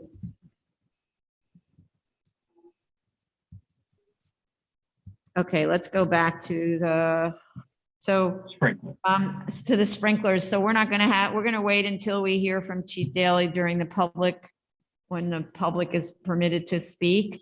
But that's what I've learned about wet sprinkler versus dry sprinkler systems. And there's a law, right? So the fire code requires dry in certain situations and wet in other situations. So unless you make some arrangement with the fire department where they can waive something, we just listen to the fire department's instructions, right? So, yeah, I mean, you obviously have problems on all sides. The fire department also stated that the structures are in the way of, the containers are in the way of fire department access to the windows where people are living. So that's another issue, right? Right. I just want to, if we could just stay on the sprinkler issue. I mean, I guess we'll hear from the fire department. Yes. I have been under the impression that there's an antifreeze system that is an code acceptable system. If that's not the case, and I know that there was they've submitted. In fact, I can submit to you the AI1 form that was submitted to the department regarding a related issue to the sprinkler system. But there's sort of extensive discussion of the proposed antifreeze system. And I was under the impression that wasn't the issue with the fire department. There's a slightly different issue that's presented here. Okay, so let's not talk about this in the air. Let's wait until we have Chief Daly. Okay, I don't want to discuss fire department relations. Right. All right, so what else? Well, and then you led into the other issue, which was that some of those trailers may be blocking access. I guess I have to take a look and see exactly where windows are. I know there's one particular trailer that looks to be, it looks like there's an air conditioning unit that seems to abut one of the trailers, and there is some tight space there. I just am not sure exactly where there are windows. Okay, so Mr. Most, I think all of us were frustrated with this application many months ago. The idea that you come to these hearings and it's sort of the first time you're thinking of looking at the location of the trailers is pretty distressing to me, because you were informed of it however many months ago that was. Maybe that was April. I have to look what the last hearing was. The correct response would have been to reach out to fire department and find out what their concerns are. So you would be ready with a plan to, assuming these were permitted by DOB, a plan to relocate them, right? Instead, you're like learning about it sort of for the first time. Yeah, we heard about this in April 26th.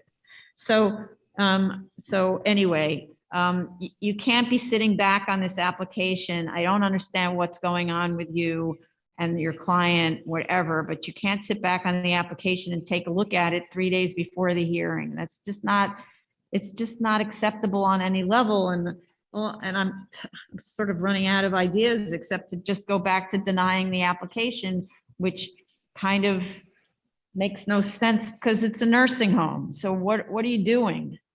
It's not okay what you're doing. And we've said this before. I've had these conversations with you about this application not being okay and your prosecution of it completely un-okay. You have to fix what you're doing. You have to improve, you have to act like this matters, that you care whether this gets approved. I mean, the next time I'm going to I don't know if your client is present. Your client will have to attend. I need the project manager to note that. Client must attend, and it needs to be the client. I want it to be an owner's, someone in a position of authority, not the manager, not the super, not any of those things. A person in authority related to the ownership of this nursing home must attend all future hearings. So that's, Tony, please note that. Yep. Okay. All right, they have to see this nonsense that's going on indefinitely like this. Okay. All right, so let's go to the public now.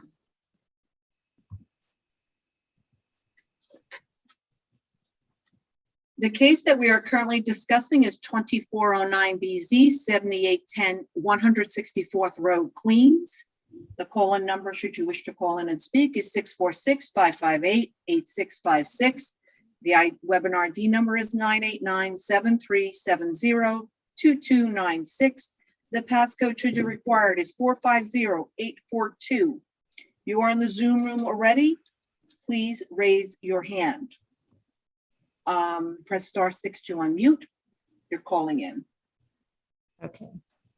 So I note Chief Daly's hand is up, and so we're going to, you can unmute yourself. Go ahead.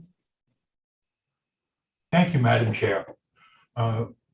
With respect to the use of antifreeze in the sprinkler system in the trailers, looking at the riser diagram provided by their engineer, antifreeze is going to get back into the water supply system. Again, the fire department does object, and if this is the case that they're using antifreeze, I have to notify DEP because there is a greater chance of polluting the water supply to the building now. And this is one system as shown on the sprinkler riser diagram. I'm now very concerned. And like I said, I will notify DEP. We do need to do an emergency inspection if there is antifreeze in that system. The water supply is now compromised. Thank you. Wow. Madam Chair. Yeah, just 1 second, just to pick up on this one point. So, Mr. Most, what I'm not sure about is, you're a fact witness here, so you're supposed to be stating only facts. I don't know how you know that there's antifreeze in the system, unless you thought that was just a good idea to throw in there. But now, of course, we've alerted the fire department to the possibility, and they have no choice but to send DEP to inspect. And it's probably because according to the riser diagram, there's no separate water supply system for this sprinkler system. So there you go. So go ahead, Vice Chair. Madam Chair, as you pointed out, I think the board is quite frustrated with the lack of movement on this application. And every time we seem to be unearthing a new issue. May I suggest, in the interest of the fact that this is a future nursing home that is so much needed for the city, that we try to help in facilitating a meeting with fire department, with Mr. Most and the architect, to kind of resolve some of these very basic confusions with regards to what the fire department requirements are about the sprinkler system and how it needs to be addressed, and it should be also attended by the owner of authority of the nursing home, so that there isn't a confusing back and forth and lost in translations repeated again. Yes, so I agree with that, but I want to say that the architect needs to be present because I've lost, confidence in Mr. Most's ability to manage the application.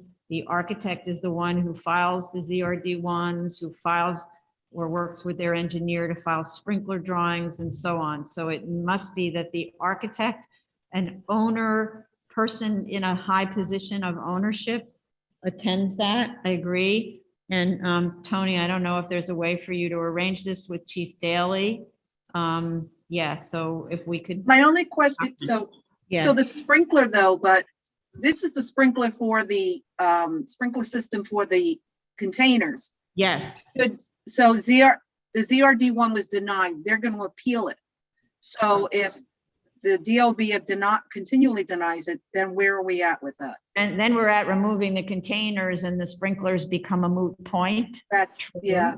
So Correct. okay, we can do this in stages, but now Chief Daly's expressed concern that antifreeze, when you put it into the system, sits there in the system. And I don't know I don't know enough about how sprinkler systems work, whether occasionally water runs through them and there's a drain, therefore water is potentially moving back into the system, which therefore has antifreeze in it, et cetera, et cetera. So, Yeah, I don't profess to be an expert on the sprinkler systems, and I'm happy to facilitate a conversation and be a part of it. And I just want to let everybody know that the architect I speak with the architect and I speak with the owner, and everybody knows what everything is about, everything that's going on. And that may not please the BSA, but that is the reality. Operating in some sort of vacuum here. But specifically with respect to the sprinkler, I'm happy to facilitate that conversation. I believe it is a sophisticated and technical setup, not one that has some quirky, leaky situation. So maybe before DEP is contacted, and if it's necessary, it's necessary. But I'd like to, and I will facilitate that conversation with Chief Daly immediately. My understanding, I'm just looking at this AI1 form that was submitted to the department that speaks about an existing 6-inch fire protection water service system with a double check detector assembly. I don't understand what that is, but I believe that if the engineer and the architect get on the phone with Chief Daly, they will speak the same language, and maybe Chief Daly will be satisfied or require additional notes on plan. Mr. Most, instead of doing this, please, we can't stand this anymore. We've been going on, I don't know how many hearings. I don't have the time to check the roll I up. apologize.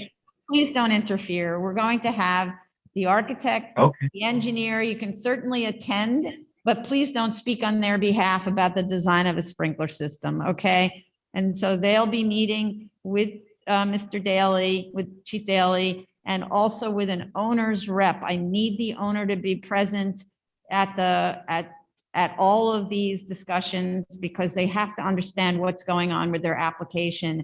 And I'd be surprised if they would have let this just drag on like this if they had known. I don't want, that's the end of that discussion. Commissioner Sheta, but Yeah, I'm not sure if having a meeting with just Chief Daly would be the way to go. We don't want to waste more time on this case. I believe Chief Daly and our project manager should get in touch with the DEB and give him a copy of the drawings submitted, the riser diagram. I believe the issue here is if you start introducing the antifreeze and the antifreeze is free to like flow either way, it could go back to the water supply system and cause a big deal here.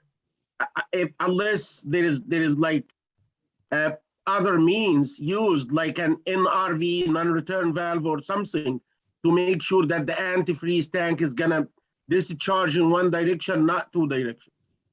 It apparently Chief Daly doesn't wanna like make the call on this issue here. So I believe that to get to the bottom of this, they need the mechanical engineer from the applicant side and the architect, and they need Chief Daly, our project manager, and somebody from the DEP to discuss this issue and get to the bottom of it without like having these parties on one table or on a conference call.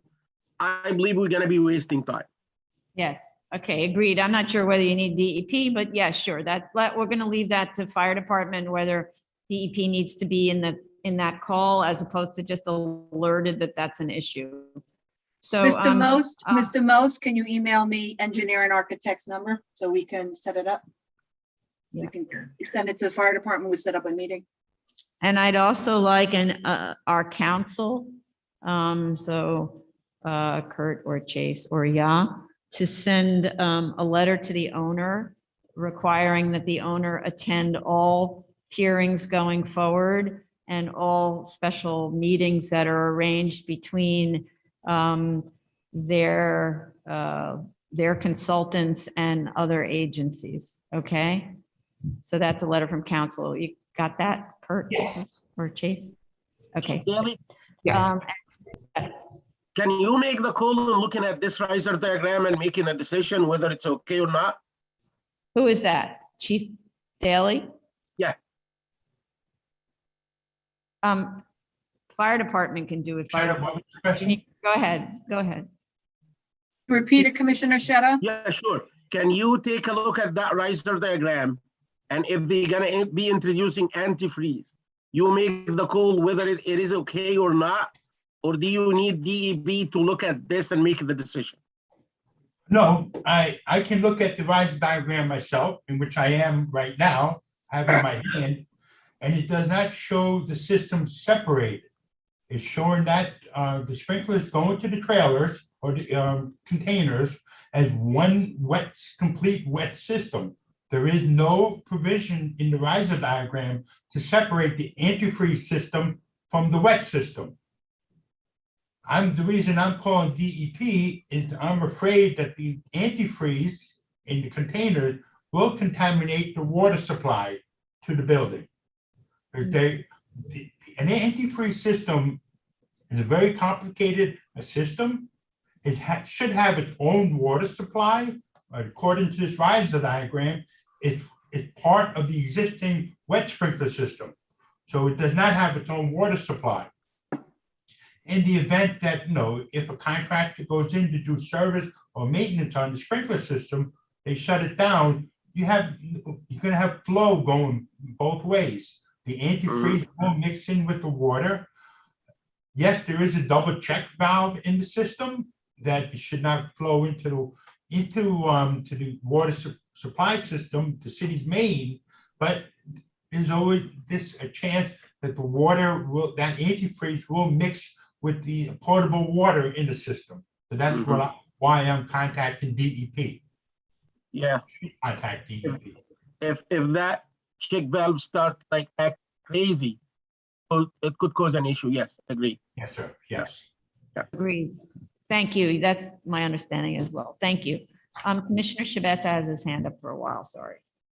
Thank you, Chair. I may regret saying this, but I do believe that we should have more routine hearing, more shorter hearing dates for this case so that we can get something done here. It seems like we have these gaps that nothing happens, that letter came in July and nothing happened. I think we need to keep this on a very short leash because this has been before us for a while. We've had the same issues for a while. And we need to get a resolution on this case. Yes, agreed. All right. I don't think I saw anybody else from the public who would raise their hand. Members of the public who are sitting in the waiting room. Anyone want to speak on this? 2409 BZ, 7810 164th Road, Queens. Okay.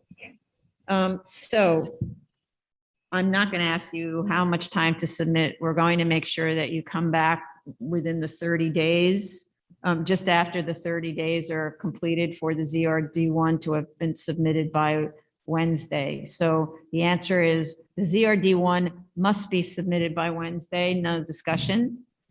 It must. We need to get a copy of the one that was denied and the submitted one by close of business Wednesday, that's October 6th.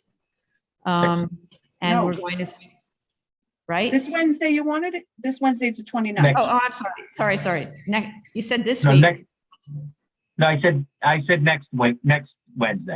Oh, the sixth. next Wednesday, I'm Okay, sorry. so I don't know what takes so long to do a ZRD1, but by next Wednesday, October 6th, it must be submitted and we must receive a copy of it, along with the denial. And then 30 days from there, you appear here. There's no other submissions because I don't know what to submit other than the fact that we're not getting anywhere. And I agree with Commissioner Shabeta that, and all of the other commissioners, that this is just incredibly dragging along with no progress. You install the fence, yay. After, what is it, 2 years? Something like that. Okay. 2019 was the 2019. November 2019 Right. was the first hearing. Okay, and so in the meantime, also that meeting among fire department and the engineer and architect and owner must occur within that 30-day period, okay? Okay. All right then, so Tony, before we go on to the next one, I'd like to give everybody is it a 10-minute break or a 30-minute break? What's the preference? Lunch break or 10 minutes? Anybody have a preference? 10 minutes? is okay. Right, let's do a 10-minute break and we'll take lunch at 1, okay? Okay, so 10-minute break. Thank you.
You told him? Okay.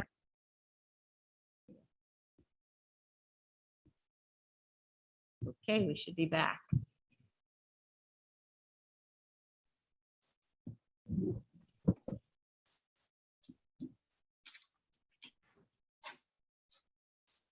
Commissioners, if you could come back, please.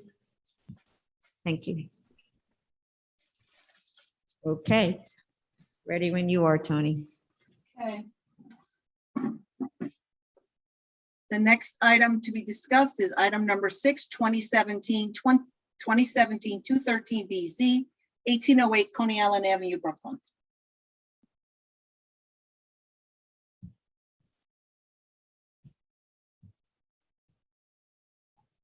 So if this is your application, please raise your Zoom hand to be admitted.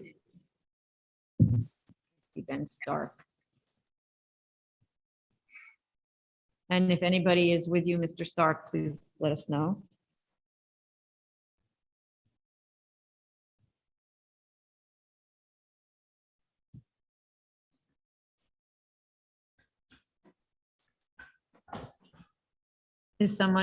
Are you expecting someone to join you, Mr. Stark? Hi, Madam Chair. Yes, I am expecting Karen Carlini and Costa Caloris. Oh, I see Karen. Karen's there. Oh, and I see Costa. Karen and Costa, you just have to unmute and start your video.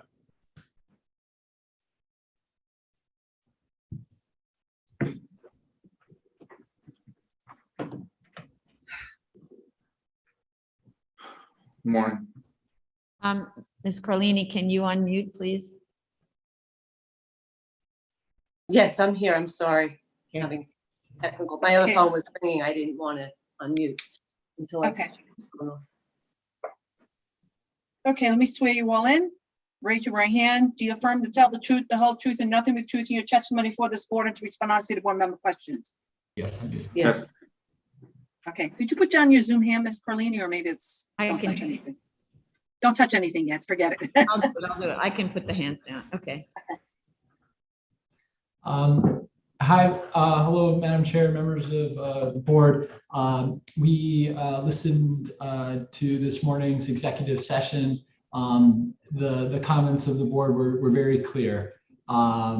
We understand that there still remains some concern regarding the proposed articulation, the banding, kind of decorative articulation on the secondary facades of the building.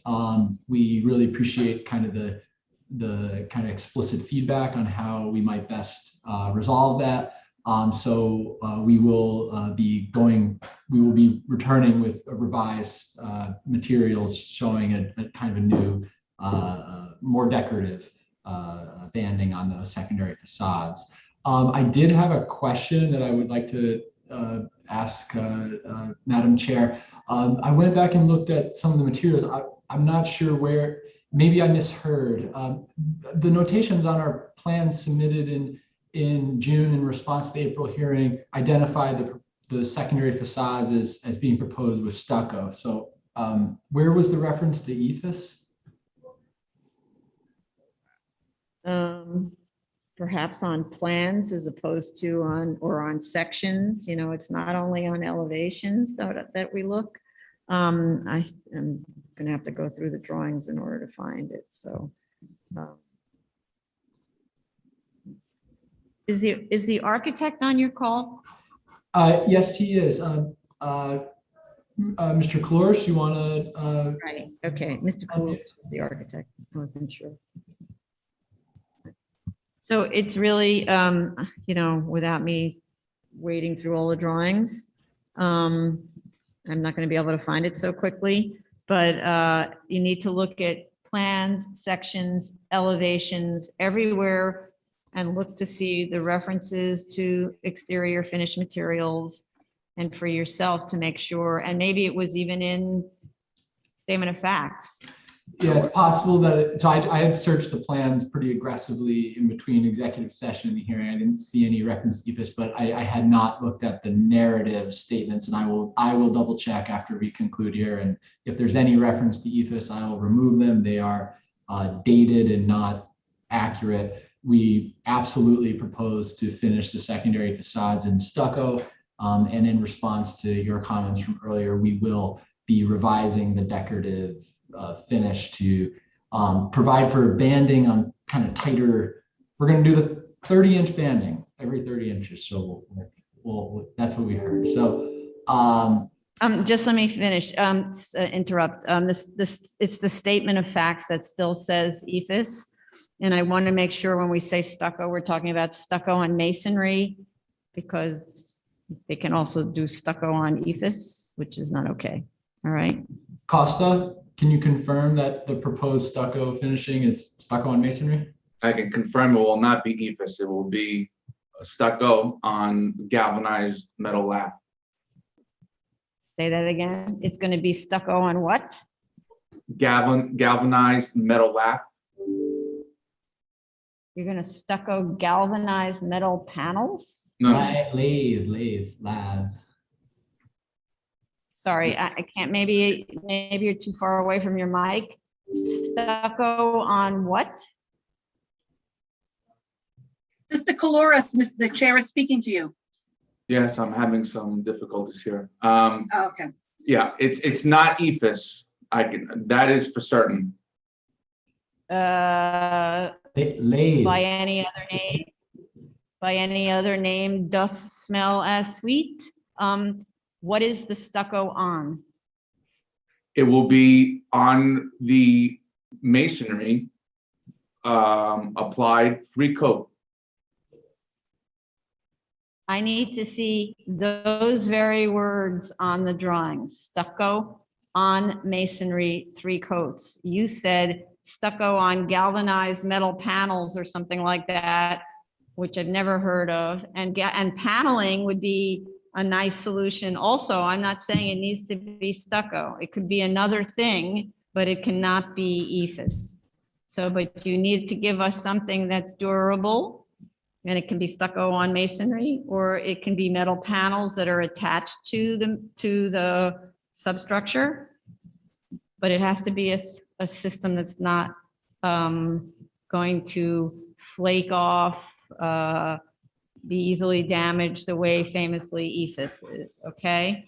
I was very made uncomfortable by that statement that was hard to understand. We will notate that on the revised drawings. Okay. Madam Chair, I believe what he said was metal lathe, on metal lathe. Oh, on metal lathe. Okay, that's an application method for stucco. Okay. Okay, other issues? I think that was about it. I will take the moment to thank the board for hearing this case. We're really excited to get this project underway, as I know the board is as well. This is a really great thing for the borough. So, Madam Chair, given that we're going to just make a few updates to those materials. Mr. Stark, just a second. Can you let me please go to the public before you make requests? Let's go to the public, okay? Okay. The case we are I'm sorry. Okay. The case we are currently discussing is 2017-213 BZ, 1808 Coney Island Avenue, Brooklyn. The call-in number is 646-558-8656. The webinar ID number is 989-7370-2296. The passcode should you require it is 450842. If you're in the Zoom room, please raise your Zoom hand. You call in, you can press *6 to unmute to speak. But the only case that we're discussing right now is 2017-213 BZ, 1808 Coney Island Avenue, Brooklyn. So we'll give a little bit of time to allow the public to speak, to call in, because there's a time delay. So just to underscore for forgive the pun, Mr. Koulouris, we need to improve the decorative banding so that it's not just a little bit here and there, but for instance, as decorative as on that other site, which was 30-inch intervals of banding. And we need to be sure that the drawings and the statement of facts are very clear, that there's to be no ephes and it's going to be stucco on masonry. Okay. Got understood, Mr. Koulouris? Understood. Okay. And Mr. Stark, understood? Absolutely. Thank you. Okay. So I don't see anyone raising their hand. So how much time to submit this? Very, very little will be necessary. We would greatly appreciate if the board is okay with. Mr. Stark, answer the question. How much time to submit? A week. A week. Is that enough time, Mr. Koulouris? Yes. Okay. All right. So we're not going to be able to accommodate 1 week because of crazy hearing schedule, but we'll do the best we can. Okay. So now I know what you were going to ask. Now I'll get to say, I'd like to make a motion to close. Okay? Chair, Yeah, go ahead. Chair Perlmutter, Aye. Vice Chair Chanda, Aye. Commissioner Otley Brown, Aye. Commissioner Sheta, Aye. Commissioner Shabeta. Aye. Okay, application's closed. Thank you. New cases, item number 7, 8174 BZ, 97 2757th Avenue, Queens.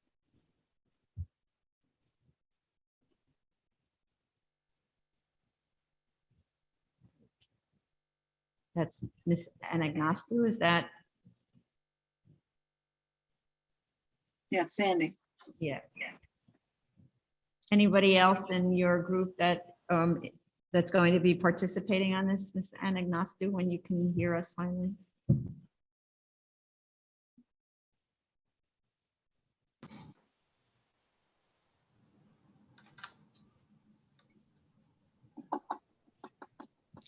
Good afternoon. Can you hear me? Yes. Um, If possible, can you turn your, yeah, there you go. Yeah. Okay, great. okay. Is anybody with you? No, unfortunately, the owners could not attend today due to a conflict in their scheduling, but I did discuss the comments that were mentioned at today's review session, and I would like to respond to those. Okay, raise your right hand. Do you affirm to tell the truth, the whole truth, and nothing but the truth in your statements? Oh, sorry. Your testimony before the board and to respond honestly to board member questions. I do. Please state your name for the record and proceed. Sandy Anagnostou, representing the applicant. Okay. Go ahead. So, the owner agrees to improve the aesthetics of the recycling structure with stucco and painting as the board requested and as shown on the approved plans. They would like some time to do this and are requesting until October 31st to complete this work. And they also would like to know if the board has a specific color preference. That's something that looks good is what I told them. Something that would be pleasing and go with with their own. Exactly, with their logo and existing colors scheme of the building is what I advise them, and something tasteful. So they would like until October 31st to complete this work. Then my office would be providing additional photographs of that and the entire site, inside and outside, 360 degrees, documenting compliance with all the board's conditions and also showing the machinery inside the recycling storage structure, which Commissioner Sheta requested. Right. I don't know whether it's been installed yet. It's sort of assuming it's been installed. I believe it has, but yes, there are photographs in the file, but they don't show them because at the time the machinery had not been installed, but I believe it has been since then. Then regarding opened Department of Buildings items, I did check after the review session. There are 8 items that are still open on the alteration type 1 application, excuse me. But those are really administrative items which we are addressing with the building department. I will submit an updated status, but it's basically final plumbing sign off, elevator sign off, electrical sign off, final construction sign off. These are things that should have been taken off long ago because there was no plumbing, elevator, or electrical work, violations, search, and folder review. So my office is expediting this, and these items will be removed. I know that there was an inspection done by the buildings department, and the application, the alteration application that was filed for the structure, which was a separate application, that was, I believe, was signed off. So I'll be providing this information to the board, but I think there are very few items left. Okay. And as far as the landscaping, I reviewed everything in the record, and although it is stated in the resolution, I never saw anything in prior approved plans that showed any landscaping, and there really is nowhere to properly accommodate that and provide it. So I'm in agreement with the chair. I think it may have been noted, but it was never actually specified in the plans. Okay, thank you. Okay. I don't think then we have anything else, right? Thank you. Fire department, did you have any concerns about this that you would want to? No, Madam Chair, the fire department has been inspecting these premises. And that we had a sprinkler, the building is fully sprinklered. It was last tested in May 30th, 2019, and it's not due for another test for another 5 years. So it's Okay. 2024. So the fire department has no objection. Thank you. Great, thank you. All right, great, thank you. So let's go to the public then. The case we are currently discussing is 8174 BZ, 9727 57th Avenue, Queens. Should you wish to call in, the call-in number is 646-558-8656. The webinar ID number is 989-7370-2296.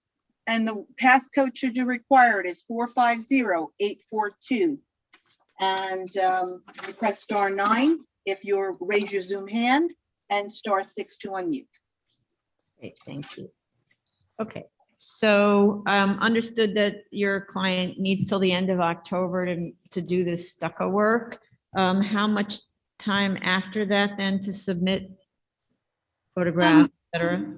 I figure we'll need a week after the work is completed to take the photographs, so 5 weeks for submission. Okay, okay, great. So we could say, put it on for hearing like one of the last weekends in October or early November, right? Well, they need till October 31st to complete the Oh, work. right. Sorry, yeah. So late November then, right? Yeah, yes. To the extent we have late November. Okay. Oh, November 20, yeah. Okay, so I don't see anyone in the waiting room with their hands up.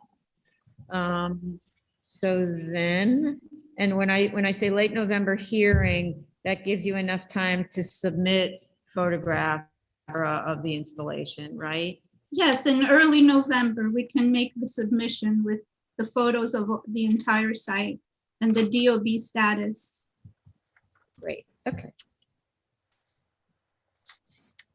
Okay, then, so I would thank you very much for your cooperation. It's a very well prepared application. Thank you. So I'd like to make a motion to close then. Chair Perlmutter, Aye. Vice Chair Chanda, Aye. Commissioner Otley Brown, Aye. Commissioner Sheta, Aye. Commissioner Shabeta. Aye. Okay. Thank you. Item number 8, 4209 BZ, 441 467 Prospect Avenue, Brooklyn.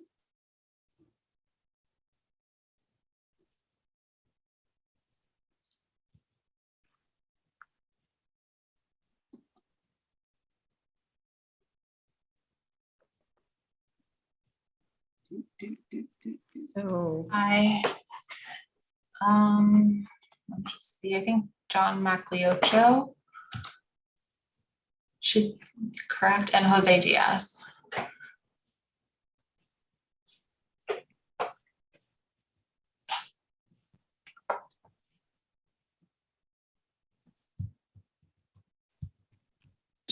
I apologize, Chairperson, Perlmutter, and Commissioners. I'm trying to get my video to start. Okay. Have a nice. So it's John Magliocho should be admitted and Jose Diaz. John Magliocho? Nope. I don't see Oh, it. yeah. See, yes, yes. Yeah. Wait, where is it? And Jose Diaz? Correct. Am I in? Stay Yes. as, Yeah, I can hear you. stay as attendee or just join as a panelist? Panelist. Okay.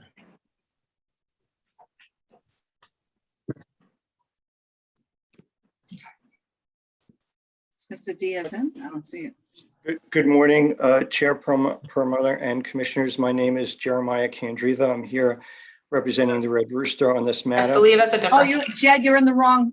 You're in the Jed, wrong. we didn't call that case. I apologize. Goodbye, Jed. See you later. Yeah, everyone it's here from my confusing. Yeah. Guess. Is he here? Yes, Diaz? everyone's here from my end. Yes. Okay, raise your right hands. Do you affirm to tell the truth, the whole truth, and nothing but the truth before the, God. Do you affirm to tell the truth, the whole truth, and nothing but the truth in your testimony before this board and to respond honestly to board member questions? Yes, I do. Okay, please state your name for the record. and proceed. Wait a second. Mr. Diaz is muted. Mr. Diaz, Diaz? can you unmute and respond to the question.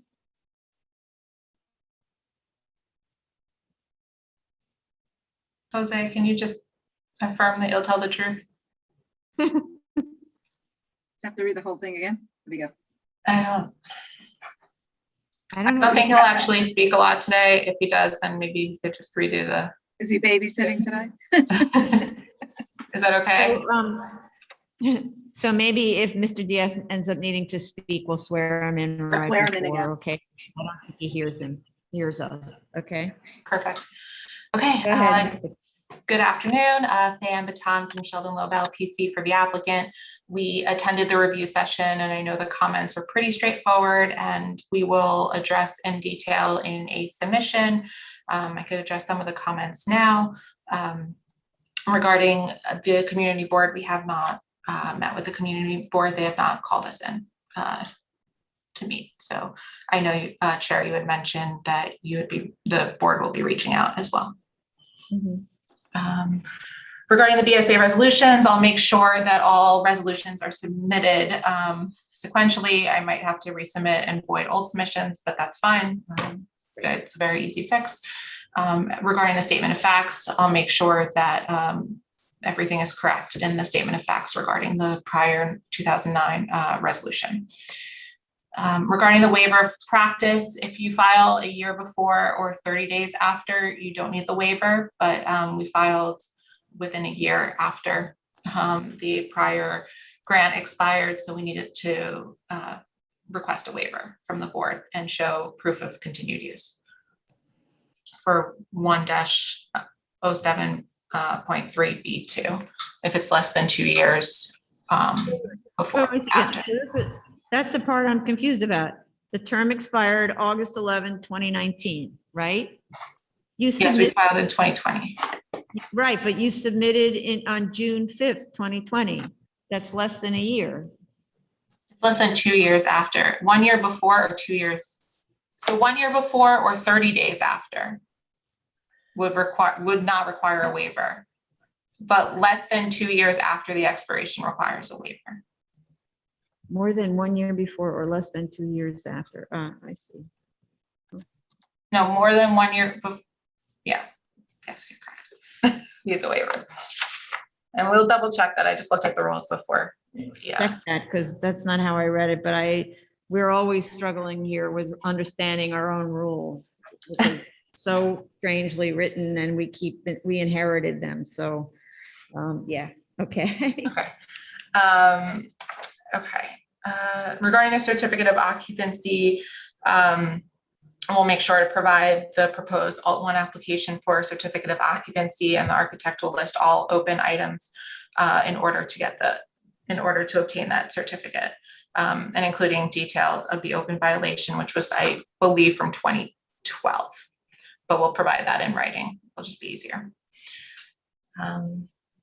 Regarding the operational plan, we'll provide a very detailed operational plan regarding the number of staff, parking spaces, time of delivery. John, I don't know if you could just, there was pre-COVID operations and current temporary operations, which are a little bit different. The goal is obviously to get back to pre-COVID, but John, do you want to just briefly summarize the site? Yes, so we have another facility in Long Island, Garden City. So since March of 2020, we don't process the work here no longer. Right now, we're processing the work in Garden City. We do send the routes out of here. We still break down the soil and put up the routes here. But so for the boiler, the air compressors, the exhaust fans, the washroom, none of that is being operated right now. The only equipment that's being operated is pretty much the conveyor belts, which don't make no noise at all. The trucks, we have 3 trucks. Before you go on about the trucks. So what are the conveyor belts for? So what goes on inside? So we break the soil on tables and then put it, after it's broken and sorted, then we put it on a conveyor belt, which goes to another part of the room where there's containers, and they load the containers. And you're loading the containers and then what are the containers for? They're plastic containers that go on the truck to be sent to Garden City to get processed. Okay, so the actual washing and drying is happening off-site. So this is really basically a separation facility at the moment. Is that? Right now, we describe it as a depot where we're just breaking the soil and putting up the routes here right now. Okay, but in the future, when things hopefully get back to normalcy, then it would start to function like it did before? Yes, so our customer base is the food industry, and as you know, the restaurants got hit hard, so therefore we got hit hard. So yeah, we're hoping that things will get back to normal. Okay, thank you. So we could still provide a proposed, what it was pre-COVID, because that is the proposed use.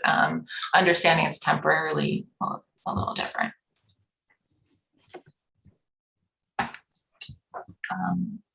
Okay, thank you. Regarding noise, we'll provide what we can regarding the HVAC compliance. As John just mentioned, most of those are not actually operational right now, but I think DEP had actually analyzed some of the prior noise readings, and we could provide those reports if we could get those.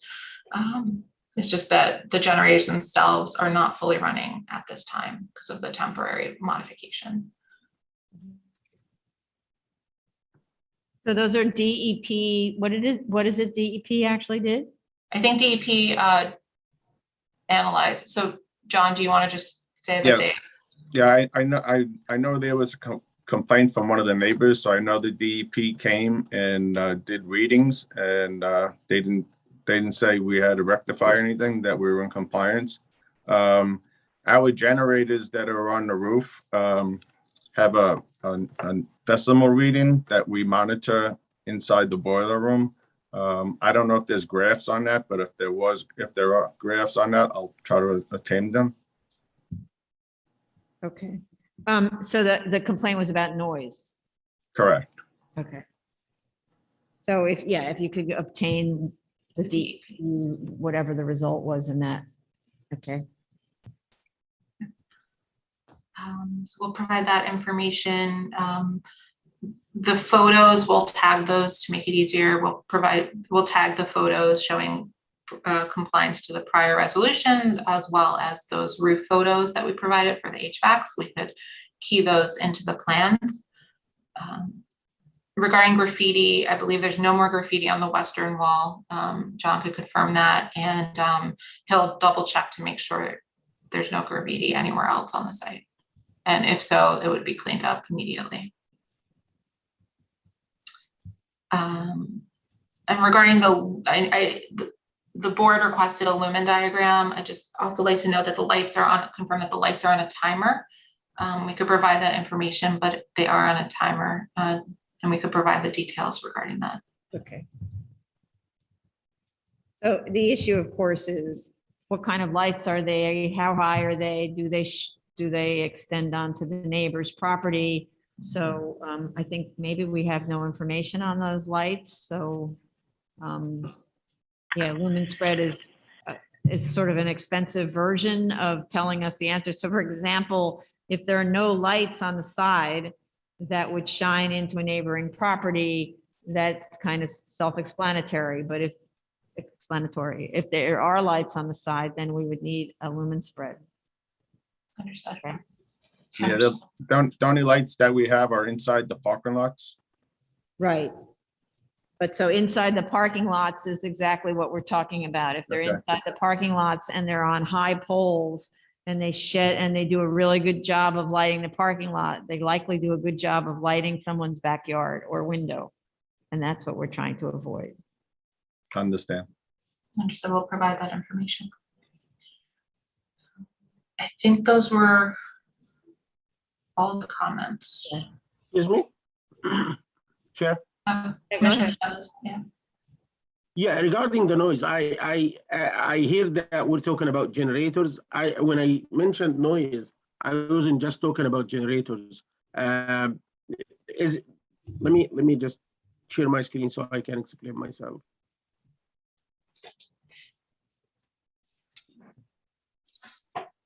Yeah, this is part of the facility, right? That's the parking? parking. Yes, yes.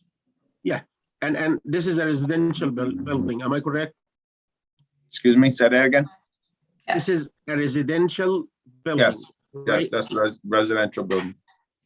The neighbor who complained, was he from this building or the building on the other side here? The building closer to the smaller parking lot. So Commissioner Shetta, there are two parking lots on the others. So those right there. All right, so those 9 3-family story buildings. Yes. It was that one that you're pointing at, correct? Yes, understood. How about the other side? No, Yeah. the neighbors in over there, no. But I see like trucks congested there. They come and go, right? They leave in the morning and they come back in the evening. Is there like any noise impacts on the neighbors here? I mean, the only noise that the trucks make is when they back up, there's a beeping noise, but that's about it. So but that's one of the questions, right? Sorry, Chair. Go ahead. I'm sorry. One of our questions is what's the hours of operations for the trucks and that kind of thing, right? Because at the moment, we don't know when they're arriving. Right, so we have the schedule for the drivers to come in, they start at 5. I have 3 drivers that come in at 5. I got 5 drivers that come in at 7 and 2 drivers that come in at 8. And I'm assuming this is what you just said is the pre-COVID condition. No, Well, we still have 11 routes that come out of here, so there's still always at least 11 trucks in the yard. So when you say Confirming that you 11 trucks, haven't received- go That's- ahead. that- and that's the acoustic wall that we put up, that at the last BSA hearing that we had to do. Yes, yes. Yes, and you're confirming that you haven't received any complaints from neighbors in this building, right? Correct, correct. Okay, okay. So the well is, the acoustic wall is working fine, then the height is okay, and it's functioning. Okay. Correct. We Thank you. did it as to the specs that was recommended, yes. Okay, So, thank you. and we're going to be notifying neighbors, so in case people do have issues, then they'll be notified to participate. But we just had a case where we talked about the height of a wall being essentially the height of the truck, which is what we're looking at, Yeah. right? Yes. So- Yeah. Okay. That's actually, that's why I was like talking about this. I wanted to, like, by asking whether they have complaints from this building or not. Like you said, Chair, that if you can look at the wall, its height is more or less, probably it's a little bit less than the height of the truck. For these small trucks, yes, the height is the height, but for the other trucks, probably they are a bit higher. And that's why I was asking, wanted to make sure that if you block the entire height of the truck, the wall would be functioning okay. And that's what they just confirmed. Thank you. You're welcome. I have a question about the small lot, though. The small lot, was the complaint about the generator? Was it the complaint about do you have trucks that go in there also? So the noise that I believe it was the noise for the exhaust or the generators. They didn't say, they just said there was a noise, and I know the DEP came and monitored it. Okay.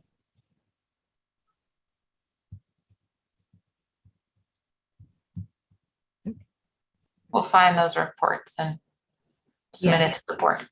Yeah, I know that DEP never sent us what they found. All I know is that they didn't ask us to resolve anything. Mhm, okay. All right, thank you. Any other questions from commissioners? All right, so let's go. Oh, Commissioner Shedd had a question about architectural compliance in the letter from the architect. Can someone translate that? I will double check that and clarify. I don't remember where that was. Actually, it says architectural conditions, not compliance. I apologize. Architectural conditions. Yeah, but even this term is kind of, for me, it's kind of weird. What architectural, it should be, conditions are conditions. So I was just wondering, what is meant by that? Okay. Thank you. And Ms. Patan, then you have all the other questions from the commissioners. We don't have to go through them again, right? Correct. Okay. Anybody else? Otherwise, we'll go to the public, assuming there's public. Okay, thank you. So let's go to the public. The item that we are currently discussing is 4209 BZ, 441, 467 Prospect Avenue, Brooklyn. The call-in number is 646-558-8656. The webinar ID number is 989-7370-2296. And the webinar passcode should you require it is 450842. And you can press *9. If you're in the Zoom room, please raise your Zoom hand and press *9, press *6 to unmute. Kurt, the screen doesn't show the public hearing thing, so just FYI. Okay. That's Yeah, it's just black. Yeah, I'm just reading from my lineup.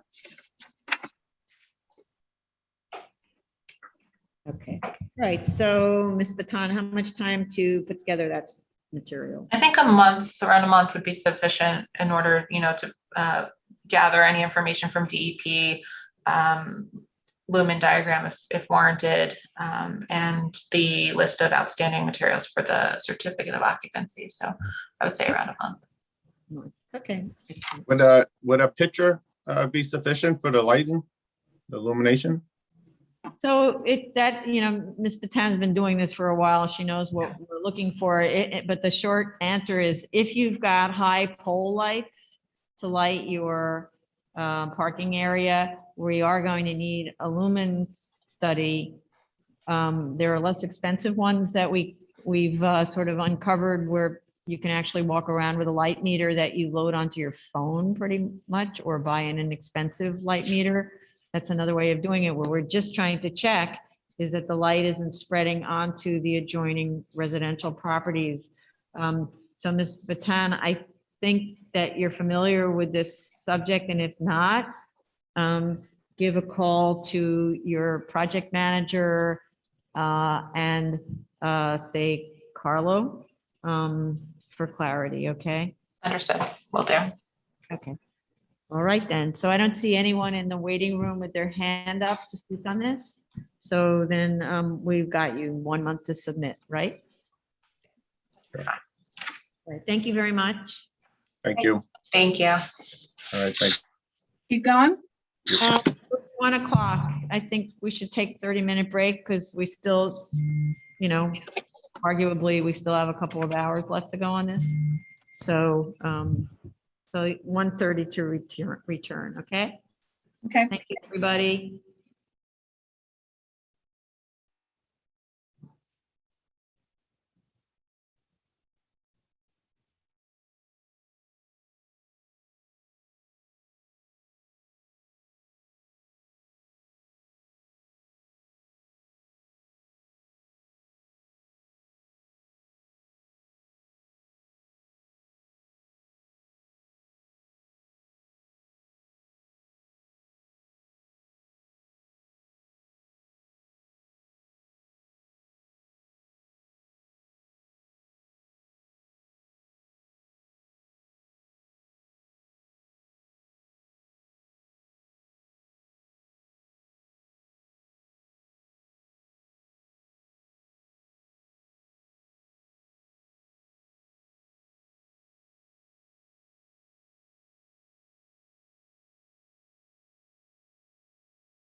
Are we ready? No, we're not. Marjorie.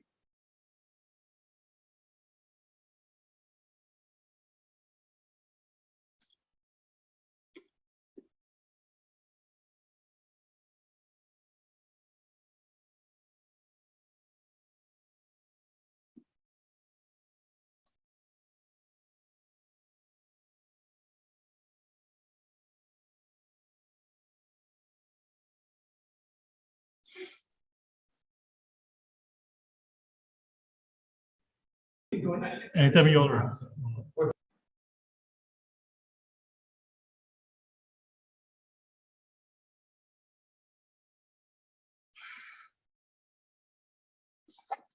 We're good? Start?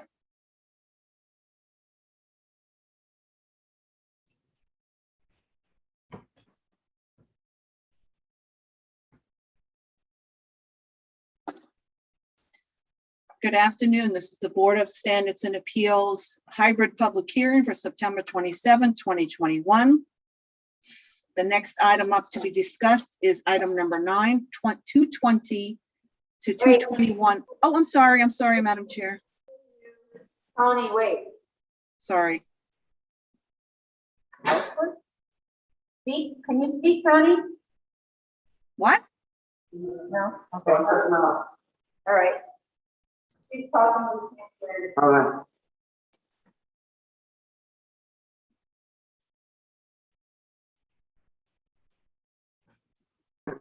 The screen share isn't blank anymore, is it?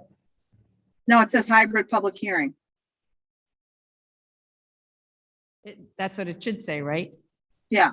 Yes. You can hear us. Shanta, you want to speak? Hello? Yeah, we can hear you. Good. Okay, thank you. Start? Yep, sorry about that. Okay. That's okay.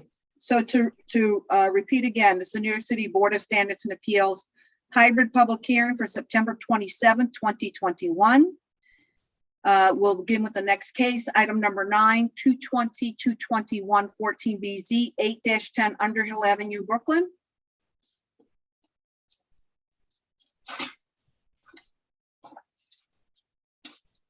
Mr. Stark, is anyone coming with you?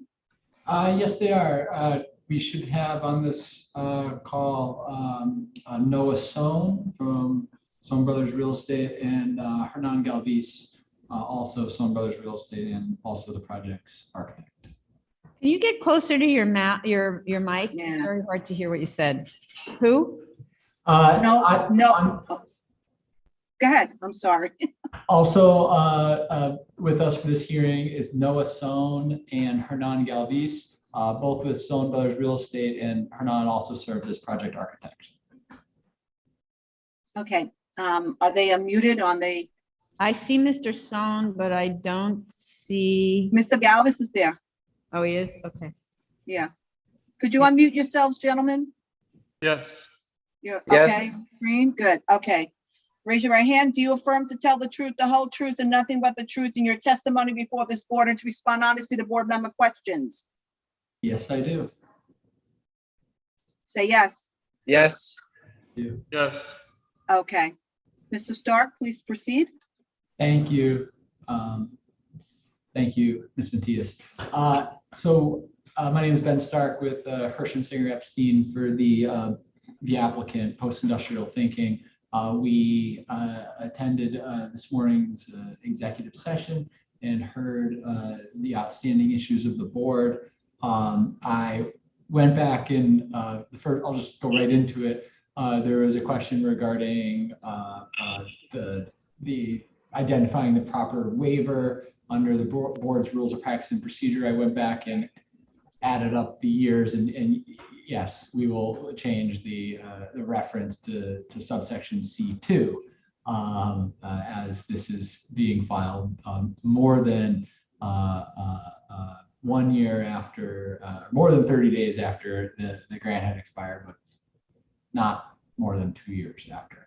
So we will update the statement of facts and all of their application materials and resubmit after the hearing.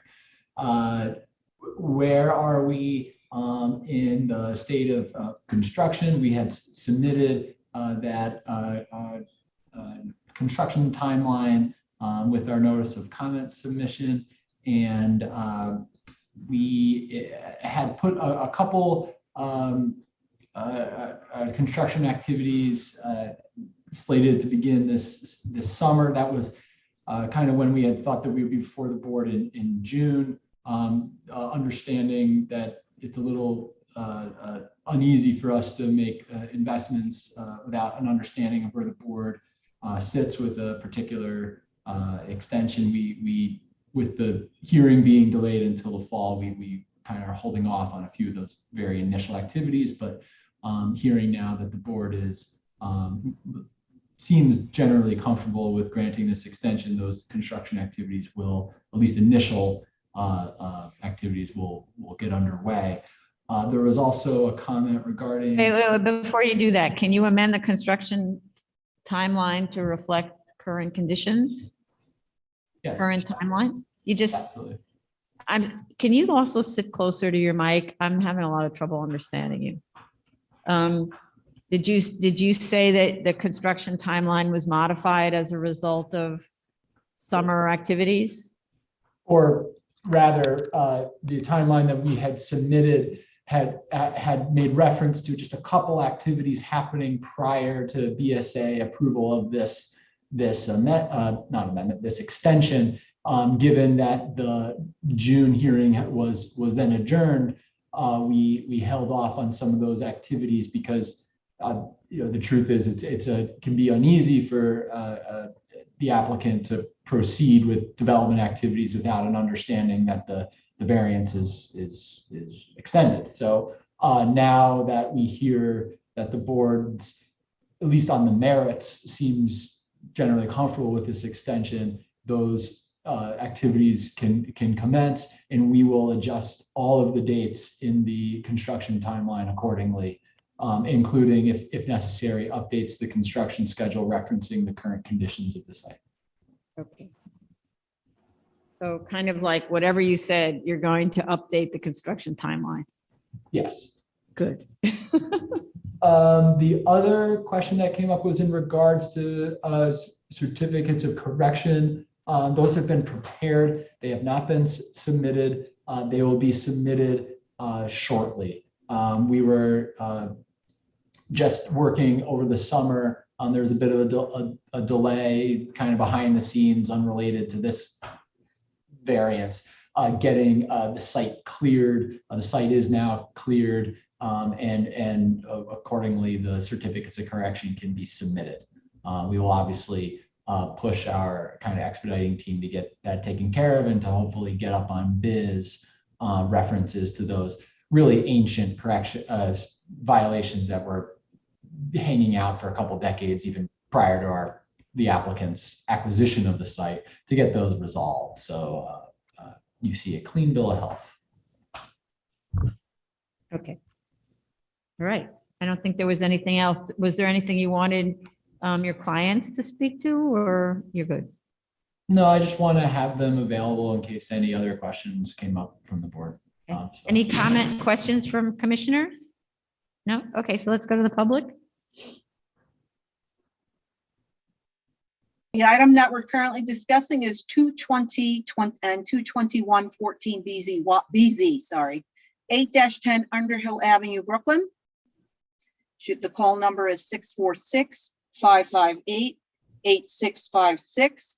The Zoom webinar ID number is 989-7370-2296. Passcode to be required is 450842. If you are in the Zoom room already and want to speak, please raise your Zoom hand. If you're calling in, press *6 to unmute. Okay, so they're not there. There's one person who I think is a telephone number in the Zoom room. If you're interested, it says 3 and the last 3 digits are 252. If you want to speak on this application, I can't tell actually whether it's a phone or whether it's just an identity for a Zoom room, but please raise your Zoom hand by *9 if you're on the telephone. Otherwise, just raise your Zoom hand if you want to speak. Otherwise, so Mr. Stark, how much time to submit these basically additional material and a little bit of correction? Very quickly, I would say we need only about 2 weeks. I do have a question for the board regarding the resolving the open violations. We can, of course, we tend to get our certificates of correction in today, in a matter of days. We obviously can't control how quickly the violations are resolved behind the scenes at DOB or ECB.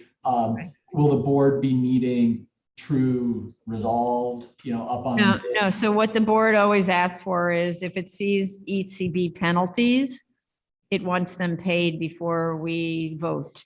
But as long as you submit to us the certificates of correction, copies of them. Oh, okay. Then in And that that's case, fine. And you don't have any open penalties as of when I checked like last week. So, okay. great. So I would say 2 weeks to get these items in. Okay, great. All right then. I don't see anyone raising their hand in the waiting room. So I don't see any reason why we can't close this, right? Mhm. So I'd like to make a motion to close. Chair Perlmutter, Aye. Vice Chair Chanda, Aye. Commissioner Otley Brown, Aye. Commissioner Sheta, Aye. Commissioner Shabeta. Aye. Okay. Thank you. Thank you, Madam Chair, and thank you, commissioners of the board. The next item is 2017-240BZ, 310 Lenox Avenue, Manhattan. Good afternoon, Madam Chair and Commissioners. My name is Jeremiah Candriva, and I'm here on behalf of the Red Rooster. Anyone else with you, Jed? No, just me. Okay, raise your right hand. Do you affirm to tell the truth, the whole truth, and nothing but the truth in your testimony before this board and to respond honestly to board member questions? I do. Please state your name for the record and proceed. Jeremiah Candriva. I just wanted to thank you all. I know you've had a long day. I just wanted to thank you all for going over the item. I attended the review session, and if it pleases, I would like the opportunity just to go over briefly the comments. With respect to the compliance chart, I'm happy to prepare the chart and submit it to the board. In fact, I've already prepared the chart and requested that the architect allow me to attach it to the certificate of inspection and compliance that I did submit with the application. A physical inspection was occurred on February the 9th, and the architect signed and sealed the form of certificate of inspection and compliance. I will admit, we didn't include the chart. So if you'd like the chart, I'm happy to do it. I'll get it done, and I could even probably get it in today. But we did submit a certificate of inspection.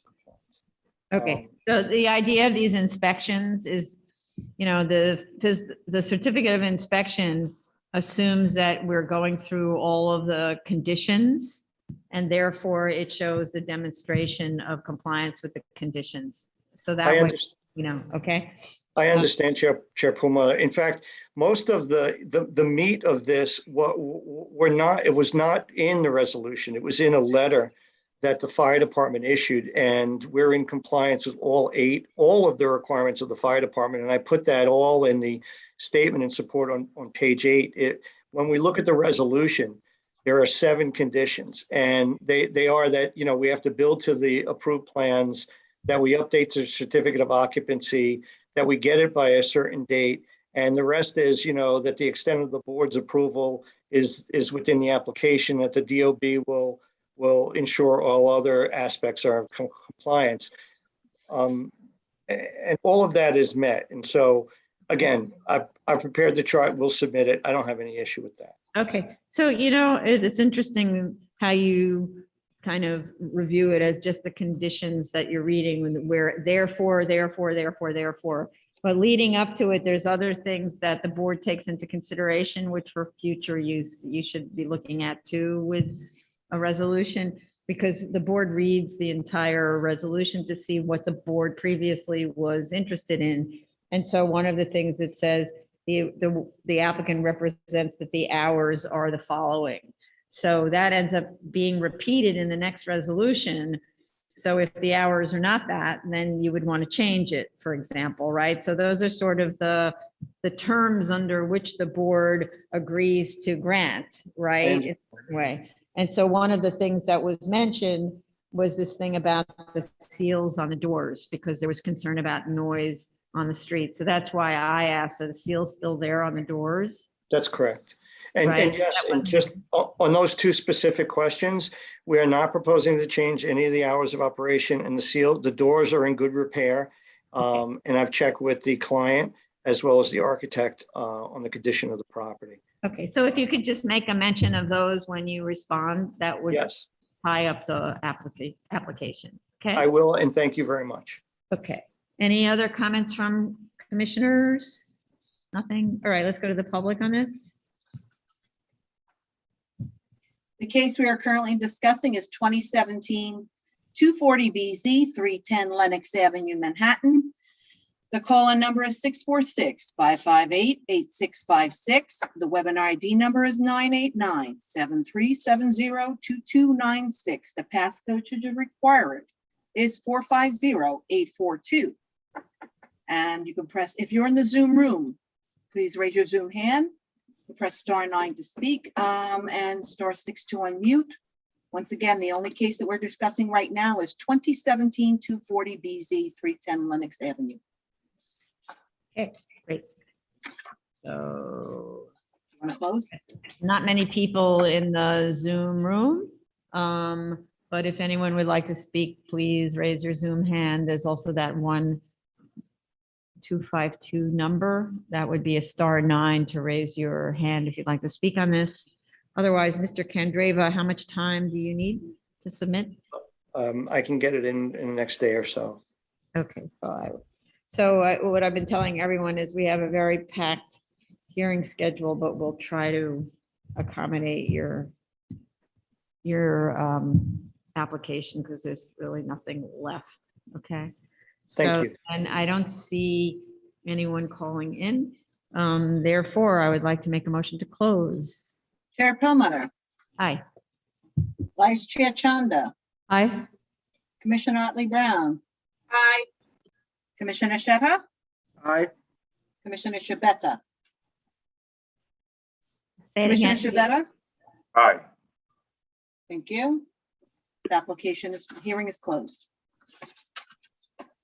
Thank you. We'll let you know the new date, Jed. Thank you very much and have a good day and thank you for your time. Take care. Appeals calendar, new cases, item number 11, 2021 11 BZY, 3859 11th Street, Queens.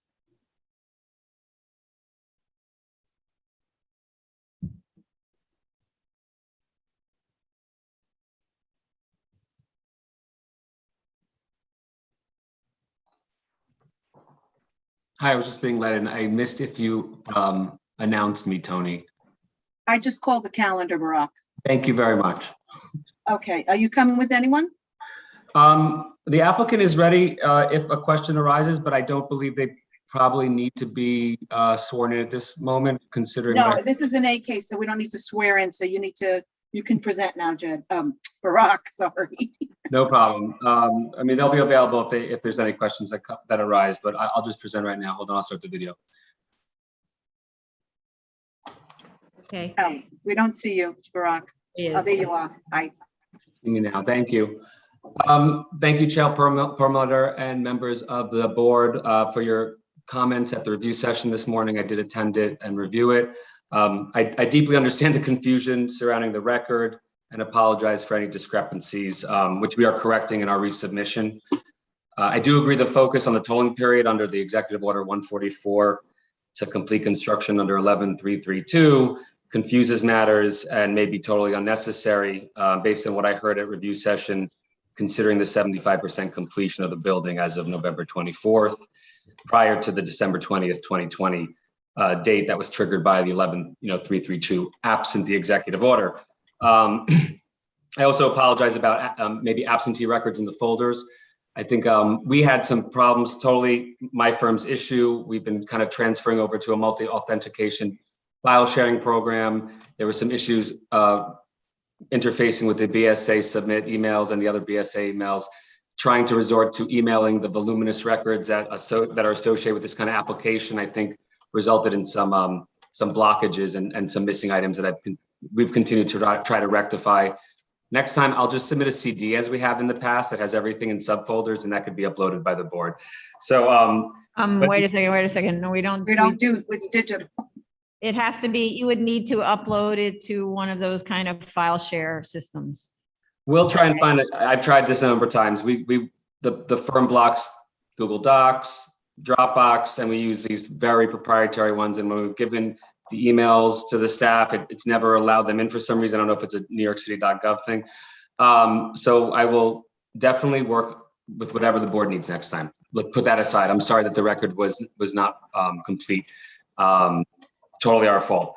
To clarify the 111 days, I tried to confer, with DCP and BSA counsel on this.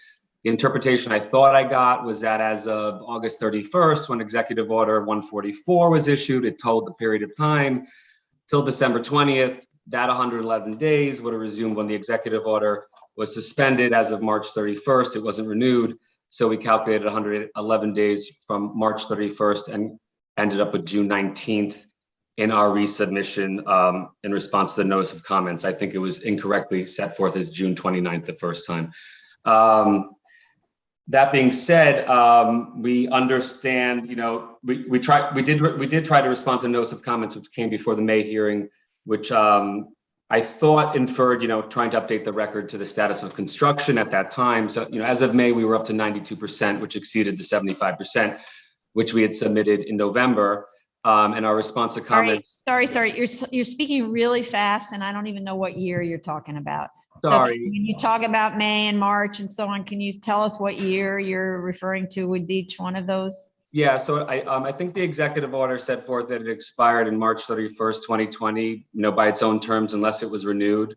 So as of March 31st, our interpretation was that we added the 111 days that had been told between August 31st, 2020 and December 20th, 2020.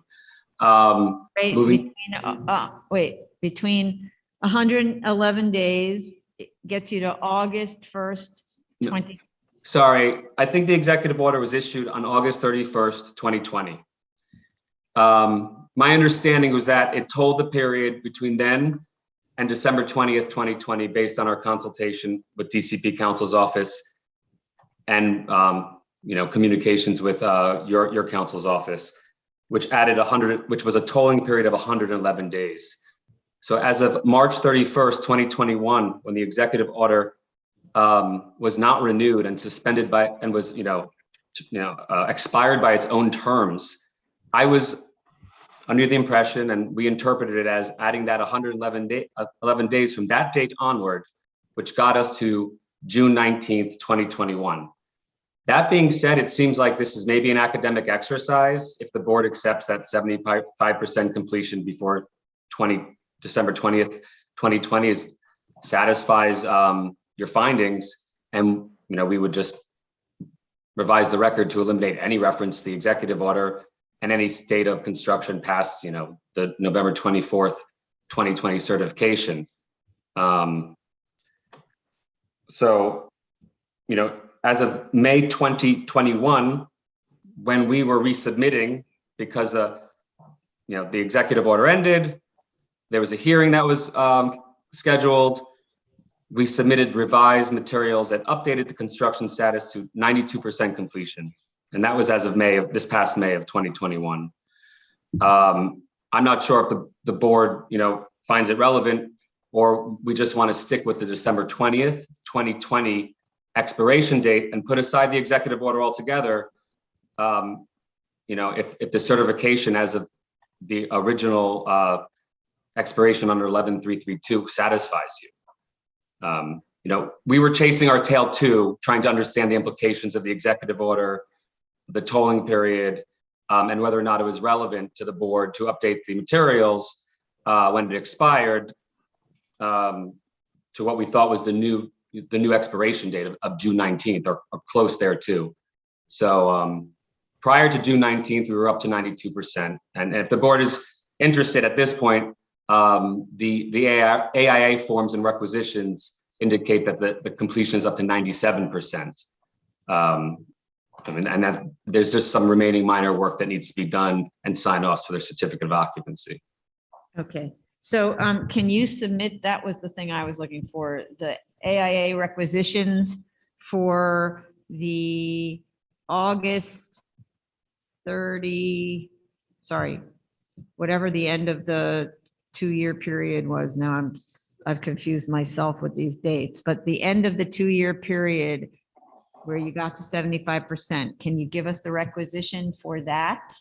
Yeah, I believe we have, but if the record is missing that, we will definitely resubmit it. That was, yes, submitted in It might have January. been submitted, but because there were folders that were empty and all of this, I don't know if it's in there. So if you could please. I think it's in there, yeah.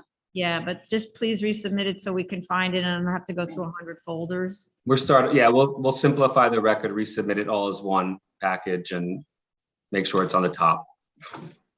Okay, so if it's a really voluminous record, yeah, I see Commissioner Ollie Brown. If it's a really voluminous record and it's going to be really difficult to submit through this thing, separate your submission, right? So respond to today's hearing of questions with the requisitions for payment, the and whatever else we were missing.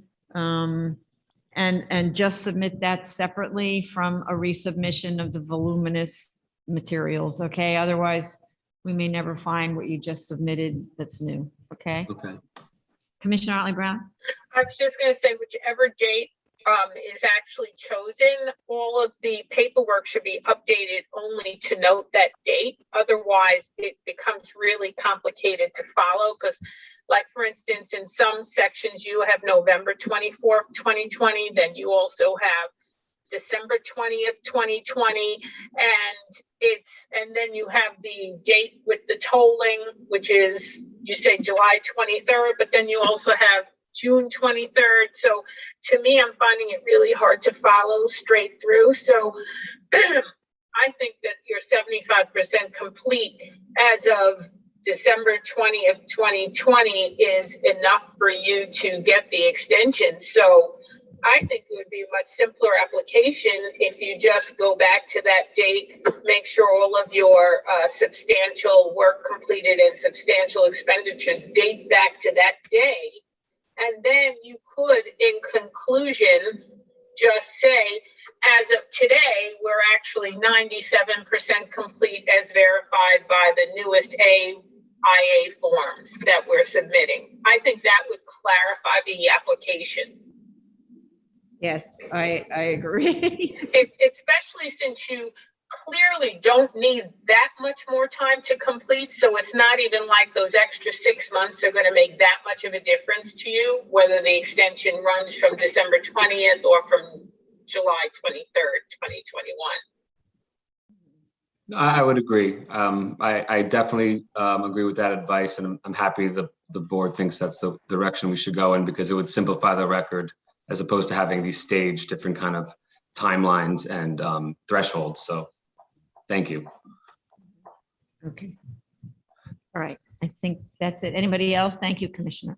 All right. So I'd like to go to the public then.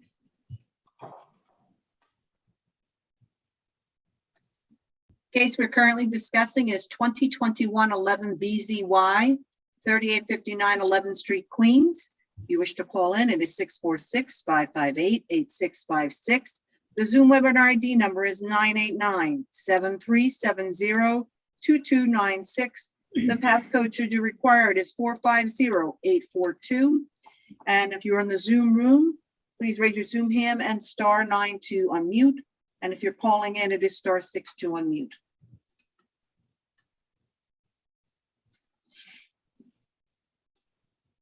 Okay, thanks. So while we wait to see if anyone calls in, let's see, anyone raising their Zoom hand in the Zoom room. So the other thing was, did the community board issue a resolution? I don't remember seeing that. Not to my knowledge, did they discuss this application or invite us to discuss it. Oh, so when you submitted, you weren't invited to, can you just check with the community board that nothing was issued on this, Mr. Rovell? Yes, absolutely. Yeah, okay. Oh, okay.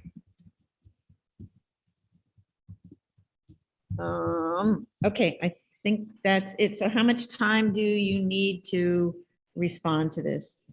Would the end of the week be okay? Even longer? We're not going to be able to accommodate a 1 week submit anyway, because we have a very packed hearing schedule. But so I can give you a week or 2 weeks to submit, but it might be longer than that you actually get. Okay. Okay. We'll submit within the next 2 weeks, so we get into you as soon as possible, and okay, great. And we'll hear back from you about, I guess, when we're scheduled for our next hearing. Correct. Yeah. Okay, thank you. Okay, I don't see anyone in the waiting room, so who's got their hand up? Okay, so thank you. Oh, so I'd like to actually, unless someone has an objection to this, I'd like to close this. Everybody okay with that? So I'd like to make a motion to close. Chair Perlmutter, Aye. Vice Chair Chanda, Aye. Commissioner Otley Brown, Aye. Commissioner Sheta, Aye. Commissioner Shabeta. Aye. Hearing is closed. Whoa, what is that? Okay, okay. Zoning calendar, continued hearing items. Item number 12, 2019-32BZ, 801 Co-op Cities Boulevard, the Bronx.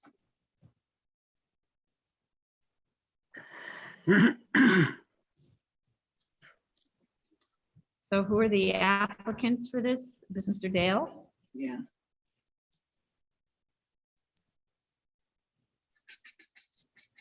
I'm allowing Mr. Dale. There's other people who are in the waiting room, but I don't know if they're applicants or public. Hi, good afternoon. This is Todd Dale for the applicant. Can you hear me? Yes. Yes. Okay. You have anyone else with you, Mr. Dale? Not this afternoon, no. Okay. If you're near a camera, can you make your video function? Yes, give me 15 seconds to see if I can get my camera set up. Just 1 second. Oh, okay. Hang on.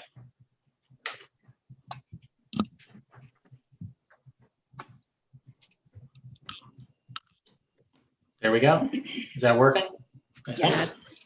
Thank you. Okay, good. Okay. So good afternoon, Todd Dale for the applicant. Okay, raise your right hand. Do you affirm to tell the truth, the whole truth, and nothing but the truth in your testimony before this board and to respond honestly to board member questions? I do affirm. Please proceed. So I did listen to the review session and heard the questions that were raised by the board, and we'll respond to them and hopefully answer most of them or within a follow-up submission. First, with respect, Chair, you brought up the community board report. I'm not privy to the report. I haven't seen it. That noted, I would just state for the record a few things. First, there are no materials that are not on the record that weren't provided to the community board, and we did not provide anything to the community board that isn't already in the record. So it's consistent with the record. The one thing I would note about the meeting is that this meeting did take place in May of this year with the committee and the full board, and with Zoom, sometimes it can be difficult to adjust to figures or figure out figures. And this application in particular, with the existing parking, the proposed parking, the different lots and the levels, there may have been some confusion with numbers, but I can't speak to any particular figures they might have used, but I would say we always presented that the 373 spaces were provided for the full zoning lot. We clarified that there would be 181 spaces at grade, that the 81 additional spaces that are proposed at grade, in addition to the 100 existing for the existing building, would provide 181 spaces at grade. and that the proposal was to allow those 181 spaces to be available to the existing home, and then there would be the attendant parking in the upper level. So I think the short of it is that there were several different figures going around. Maybe that added to some of the confusion, but we did endeavor to answer every question that was raised by the community board. So. Dick, can you just go back? You just said that you represented 81 spaces at grade. The drawings show 104 spaces at grade. To clarify, there will be eventually, should this be granted, 181 spaces at grade for the zoning lot. There would be 101 spaces existing that are remaining and 81 new first floor spaces. I'm looking at sheet Z-002, the proposed plans, and up top in the heading for the plan, it clearly shows 81 spaces proposed and 100 spaces existing. One of the confusions that may come up is that the certificate of occupancy does reference 104 spaces. We weren't able to confirm going back through the research, but the CO does reference 104 spaces. At some point, it appears that the existing nursing home may have covered up 4 of those spaces with a structure. If you look at Z-100, or excuse me, Z-002 on the plan by the existing nursing home, there's like a trailer or a small structure that's located north, or not north, but it would be to the west, but above the 21 spaces there, it may have been 4 existing spaces. The short of it is, though, when we did a site survey, that there were 100 existing spaces adjacent to the nursing home that are proposed to be retained, and that as a result of this proposal, there will be 181 spaces at grade. So the net increase is that there will be many more spaces available to the home in excess of the 104 in the CO. But again, this adds to the fact, when you're doing this over Zoom, sometimes it can cause difficulties and perhaps that added to some of the confusion for community board. Okay, so then that segued into my question. How do you, since the CO requires 104 spaces, how do you, for this use, how do you allow those 4 spaces to exist in your new, like, how do you guarantee those are available to the nursing home? That's a good point. I believe that going to another one of your points that you mentioned was with respect to a restrictive declaration. We would agree to any condition in a forthcoming resolution should it be issued, but we're also would be agreeable to preparing a draft restrictive declaration that council can review, the board council can review, that we record, that would say that the 181 spaces at grade would be available to visitors of both of the existing and the new building at the site. Okay. All right. So I think that would be the best part. So we can draft that declaration and we'll forward it to board council to take a look at. Okay. Moving forward, taking a look at the next question. With respect, Chair, you made a comment about the spaces not being numbered. The rows are numbered on the new plan, so each bank of spaces does have the number of spaces. The spaces are not individually numbered. Right. That's what makes it so hard. That means I have to go 9 plus 8 plus 7 plus 4 plus 11 plus 12. Blah, blah, blah, blah, blah. Normally they're sequentially numbered, so we can total. Okay. Sorry, I didn't mean to interrupt. I can speak to the project architect, and if you'd prefer individually numbered spaces, I can ask them to do that. Thank you. Okay. That is a simple thing to do. Moving on to another question. I think it was probably the most substantive question that came up. Just to clarify, because there were some questions about the 22 feet and the difference between the floor area, whether it's counted or not, and floor space. And Vice Chair also referenced sections with a zoning resolution. The fact is, it's been a long-standing practice of the Department of Buildings to simplify that if the tires are below 23 feet, it doesn't count as floor area. And that goes back to the root of the definition, where if you look at the pertinent provisions of the zoning resolution, it talks about floor space and not floor area. And the Department of Buildings has always accepted that. It's also reflected while I was waiting for this hearing, I took a look at different sections of the zoning resolution. It's referenced, like, for example, in the Manhattan core section, if you look at section 13-23, and it talks about automated parking facilities, they talk about the trays on which the vehicles are in, and it talks about as long as the tray is underneath the 23 feet, that it doesn't count as floor area. So it's throughout the zoning resolution, they always talk about the space and not the area as it being counted as floor area. So this would be exempt from floor area, just based on long-standing Department of Buildings practices. We've had a number of different projects, do this throughout the year. I would also just add one more note with respect to that. Just to clarify, this is an instance where we're trying to fit floor area into to sort of squeeze it into a space. Referencing the zoning resolution, the FAR that's allowed for this district and the zoning lot would allow for 297,000 feet of floor area approximately. And the total that we're proposing with the new building, existing building, is only 234,000 square feet floor area. So there's a 60,000 square foot buffer. So it's not an instance where we're trying to sneak this this area past. It's just that's the way the calculation's always been done. Okay, but so because unless there were a TPPN on this, maybe there is, we don't know what the longstanding practice is, right? So so what I would like is a ZRD1 to that effect, because as you know very well, the DOB changes its position with new discoveries and time, et cetera.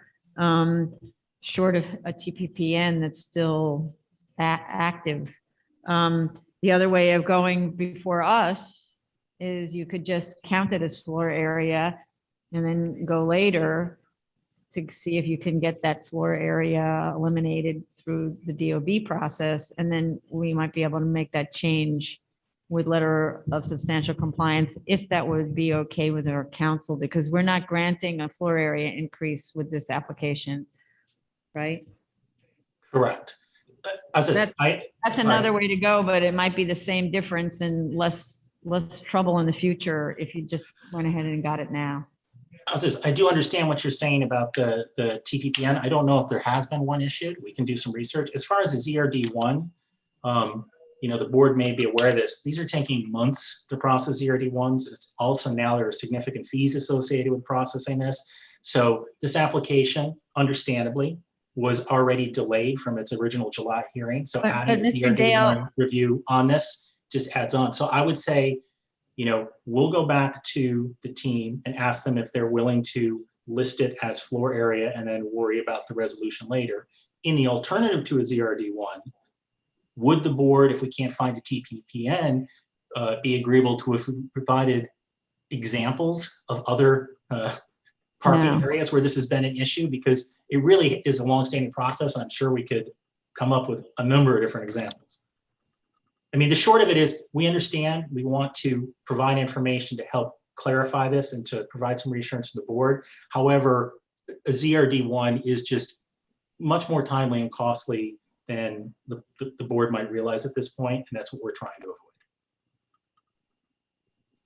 I'm a little confused because we just had an application like 2 hours ago where we were told the last ZRD1 took a month to receive an answer to, and we should expect to see another one in another month. So is that case also in the Bronx? No? No, That's in Queens. That one's in Queens. Okay. As we know, each borough office could be different. I don't know about the Bronx. Not sure where you're talking about. Maybe, I'm not sure if you're talking about the same borough where it's taking months. We just, for example, the board is aware that there's the one case on East 19th Street, which we had filed the ZRD1 for. We're going on 7 weeks that we're waiting for an answer. But that's East 19th in Manhattan? In Brooklyn. In Brooklyn. This is the Bronx, though. Each borough office is different, apparently. And ZRD1s often, though, get forwarded out to technical. I understand what you're saying. Yeah. 2 hours ago, we were told 4 weeks, even less than 4 weeks. And I would strongly dispute that. And until the proof comes forth that they come there, that's it. So I understand what you're saying as far as the timing, and we're just trying to seek an alternate way to reassure the board short of the ZRD1, just because of the time, but also the cost. I mean, these used to be, you could submit those no cost applications to DOB, and now the fee is 4 figures to submit these. So it's not a free process. So I just gave you the 2 options. 1, ZRD1. 2, count it as floor area. And if later you get it removed as floor area, you can come back for a letter of substantial compliance. But no, we cannot rely on old drawings that were approved under a different administration that may have changed its perspective. Understood. So Okay. I understand we'll either revise the figures and seek to amend it later, or we'll find a TPPN or equivalent communication. Or maybe you can reach out to counsel's office at DOB and they have something that they've recently done, something Yeah. like that, you know, but it has to be recent. It can't be a 10-year ago approved project. Understood. We'll find an alternative that satisfies the board, but also is beneficial to the property owner. But the short is, we'll address that issue at the next submission. Okay. Another question that was raised, Vice Chair Chanda, you raised, I think, an excellent point about the signage. We'll reach out to the project architect to have them move the signage so that it is more visible and seen by those who are approaching from Co-op City Boulevard first, to help clarify which entrance they go in. And just to provide some clarity to that, the tenant hasn't been finalized, but the signage is going to make it very clear that the entrances to the grade level parking are available for visitors to either this 801 City Co-op Boulevard or the existing building. And we'll clarify that the attended parking is for visitors, is intended for visitors of 801 Co-op City Boulevard only. But I think moving the signage and making it clear, perhaps giving you an example of the signs, will benefit. Okay. Vice Chair Chanda, you also raised a point about there's the outdoor, I guess, recreation area. It's been a while since I've been to the site. That might be near some of the parking area. I'll reach out to the project architect and we'll see if we can narrow down where that site was, but also provide some information on any buffering or screening that might be available to ensure that the outdoor use of that by the existing building isn't disturbed by the new building or the parking, but we'll take a look at that. Okay, that's good. 1, 2, 3. I think that those were the core. Oh, the parking study accumulation. Vice Chair Chan, you raised the point. Yeah, I actually was looking at the report that was submitted. This is dated 1/22/2021. And that the parking demand analysis that was conducted based on May 21, 2019, it had a weekday parking demand peaking at 10 a.m. to 11 a.m. at 1:45. But the recent parking study that was submitted, or the parking demand analysis that was submitted dated 6/25/2021, also conducted on May 21, 2019, shows the different number. What's the number? Or you don't know? 108 parking. All right, so I need to do this again because my notes are very different. So the original parking study that showed 145 spaces. Yes. That one was done when? That one was done, it was done on May 21, 2019. And this was submitted, the application was submitted on 1/22/2021. The latest one that was submitted on 6/25/2021 also shows the study was conducted on May 21, 2019. The parking study was conducted on May 21, 2019. But in that, the parking demand analysis number is different. For weekday between 10 to 11, it peaked at 108. So I just wanted to know why there was a discrepancy. It's a great question. And Chair, while you take notes, I can clarify. The raw data has not changed between the two reports. The 145, which is actually listed at the table, which is at the back end of the report, it's highlighted by the yellow highlight because that is the peak number. 145 was the maximum accumulation from the raw data, okay? The most recent report In the table, in the cover letter, that figure did change from 145 to 108. The reason that it changed, and I'll expand on it later, there is a small little area that it wasn't clear if it's temporary parking that was being used that's removed from the nursing home that had approximately 37 cars that were there when they did the raw data. In the original report, they included that because they thought that that might be associated with a nursing home use. In the most recent report, they revised it because upon examination, they thought that it wasn't part of the nursing home use. However, just because it wasn't clear and we don't have the ability to survey those 37 cars, we are going to revise a report to bump up that figure back to 145, just because it's better to take the most conservative estimate, okay, and just assume that those 37 cars are part of the 145. And what I would note is that the report will still show that even if you take that 145 maximum accumulation, which is the weekday, with the theoretical data that was. Sorry, you're breaking up. Okay. Is that better? Mr. I'm getting a little Mr. closer. Dale, you're completely breaking up. You have to go. Yeah, go back like 3 sentences, okay? Okay. The last thing we could understand was you're gonna revise the report to clarify 145 spaces as more conservative, and then? Yes, so we were going to change reports. It'll be 145, so it's the most conservative. And based on that most conservative estimate of 145 accumulation with the 104 for the proposed new building, the total maximum demand would be 249 spaces, which is still significantly less than the 373 spaces that are provided. Okay. So I just want to provide a little history as to why that figure changed. It wasn't a haphazard change, but in the interest of providing the board the most conservative estimate possible, we're going to change it back. And it's still, significantly less than the number of total spaces that are proposed. So hopefully those numbers are clear, but we'll make them very clear in the report. Thank you. That's very helpful. It makes sense. Also, there would have been a temporary site counted in the study. Okay. Exactly. Thank you. Yes, and actually, if you're curious about it, you'll see that if you look at the actual study, there's a photograph, an overhead photograph, and the southernmost, there's like a little area that's labeled A, and you can see that's where like the 30 cars are. I think it's like page 15 of the parking study, and that's the area that was in question. You'll see that that was the confusing area. Okay. Thank you.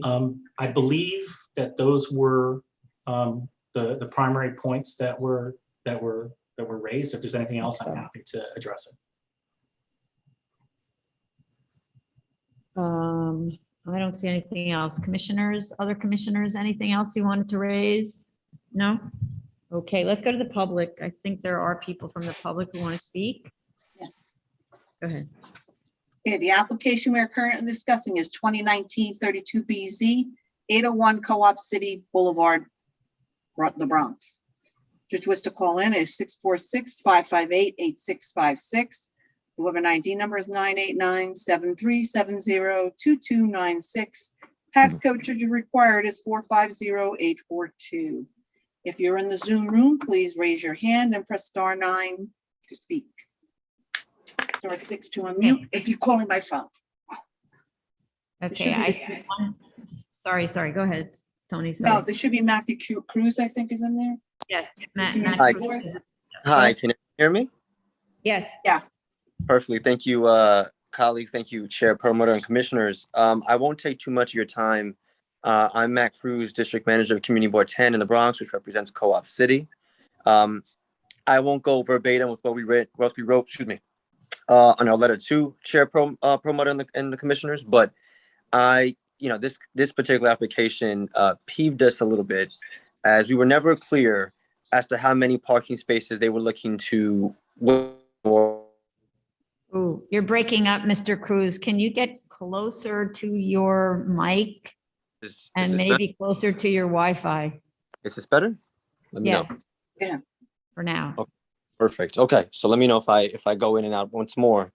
But just to make a long story short, I'm not going to read too much of our letter, but we've always had difficulty understanding how many parking spaces they wanted to reduce.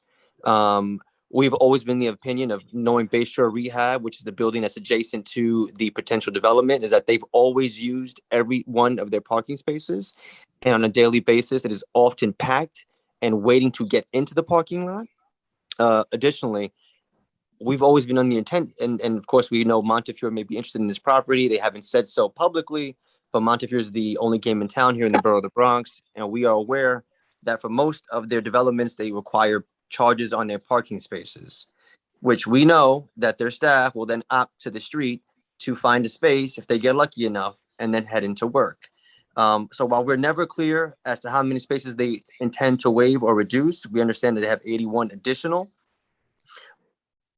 So they're going to need every single one of those spaces because of the highly trafficked area Co-op City is, if of course they're intending to seek those clients and patients. Additionally, Co-op City is nowhere near anywhere public transportation wise. We seek to get a Metro North, but it's years away and remains years away.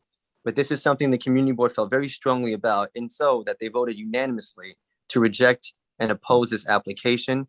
We're not in the business of making it easier for developers who don't give us why they discuss this hardship and why they need this process to reduce parking spaces, when we well know, as we live in the community, that it's not beneficial to us to lose any particular space on a property that is welcomed into. There's only one way in and one way out, and neither that is by train. It's always by car or bus. And with the advent of attending, we know that they'll be paid and charged for. And of course, those who are staff may opt to find whatever is necessary in the street. And we know, thirdly, that Bay Shore Rehab will use every space it needs to accommodate its clients and guests at the rehab center. And I will close my comments. And I thank you guys for your very, very interesting questions. This application was not something we were too familiar with at the community board. We're all volunteers. I'm the district manager, obviously, so I help put the pieces to the puzzle together for them. But this is something that was too heavy of us to ask and support. And so, of course, we voted unanimously to oppose. So we would like, of course, the board to do so as well. Thank you. Thank you very much. And just to clarify, the total required spaces for both uses, the existing building and the proposed, is 427 spaces. And the applicant is asking for a reduction of 54 spaces. 54, yes, 54. yes. Thank you. Thank you. Okay, there are 3 other people in the waiting room. If you want to speak, please raise your Zoom hand. Or if you're just there to listen, that's okay too. But if you want to speak, raise your Zoom hand. Otherwise, I'm going to go back to the applicant because there's no one else in the waiting room to speak. Madam Chair, Tracy's hand is up. Tracy's hand is up. Well, okay. Go ahead, Tracy.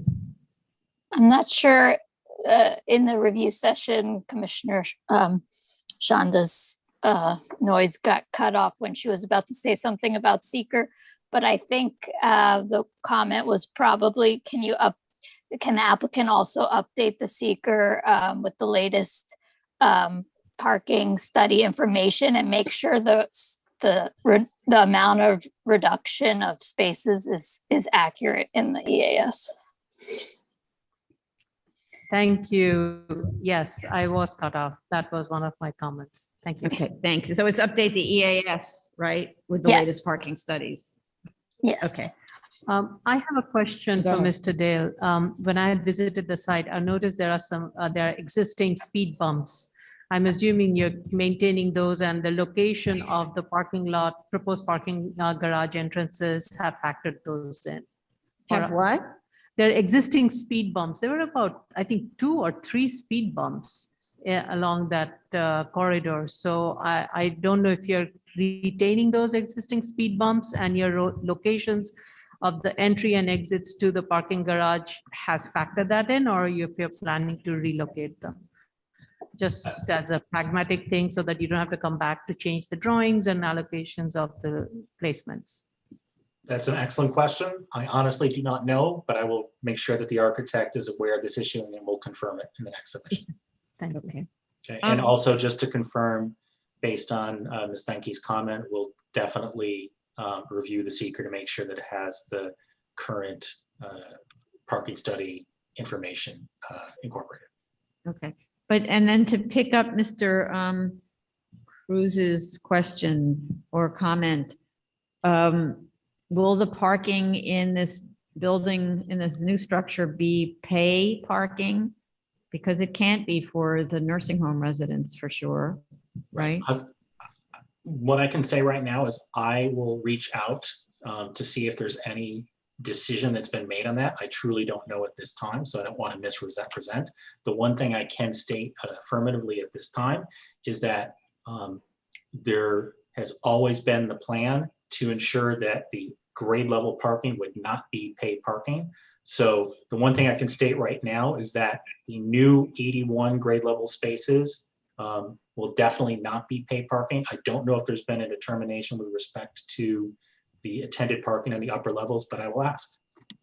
Okay. But great. but the short of it is that the additional, I understand, I appreciate Mr. Cruz coming and clarifying some of the comments of the community board. I would just state that, the end result of this is that there will be additional spaces available to the existing nursing home above and beyond the 104 that are on the CO. And I would just also note for the record that, we are seeking a reduction of 54 spaces pursuant to the special permit. But, just to confirm, the board may have been aware of this in the statement, but just to state it for the record, that we're not seeking the possible maximum reduction that could be allowed through the special permit.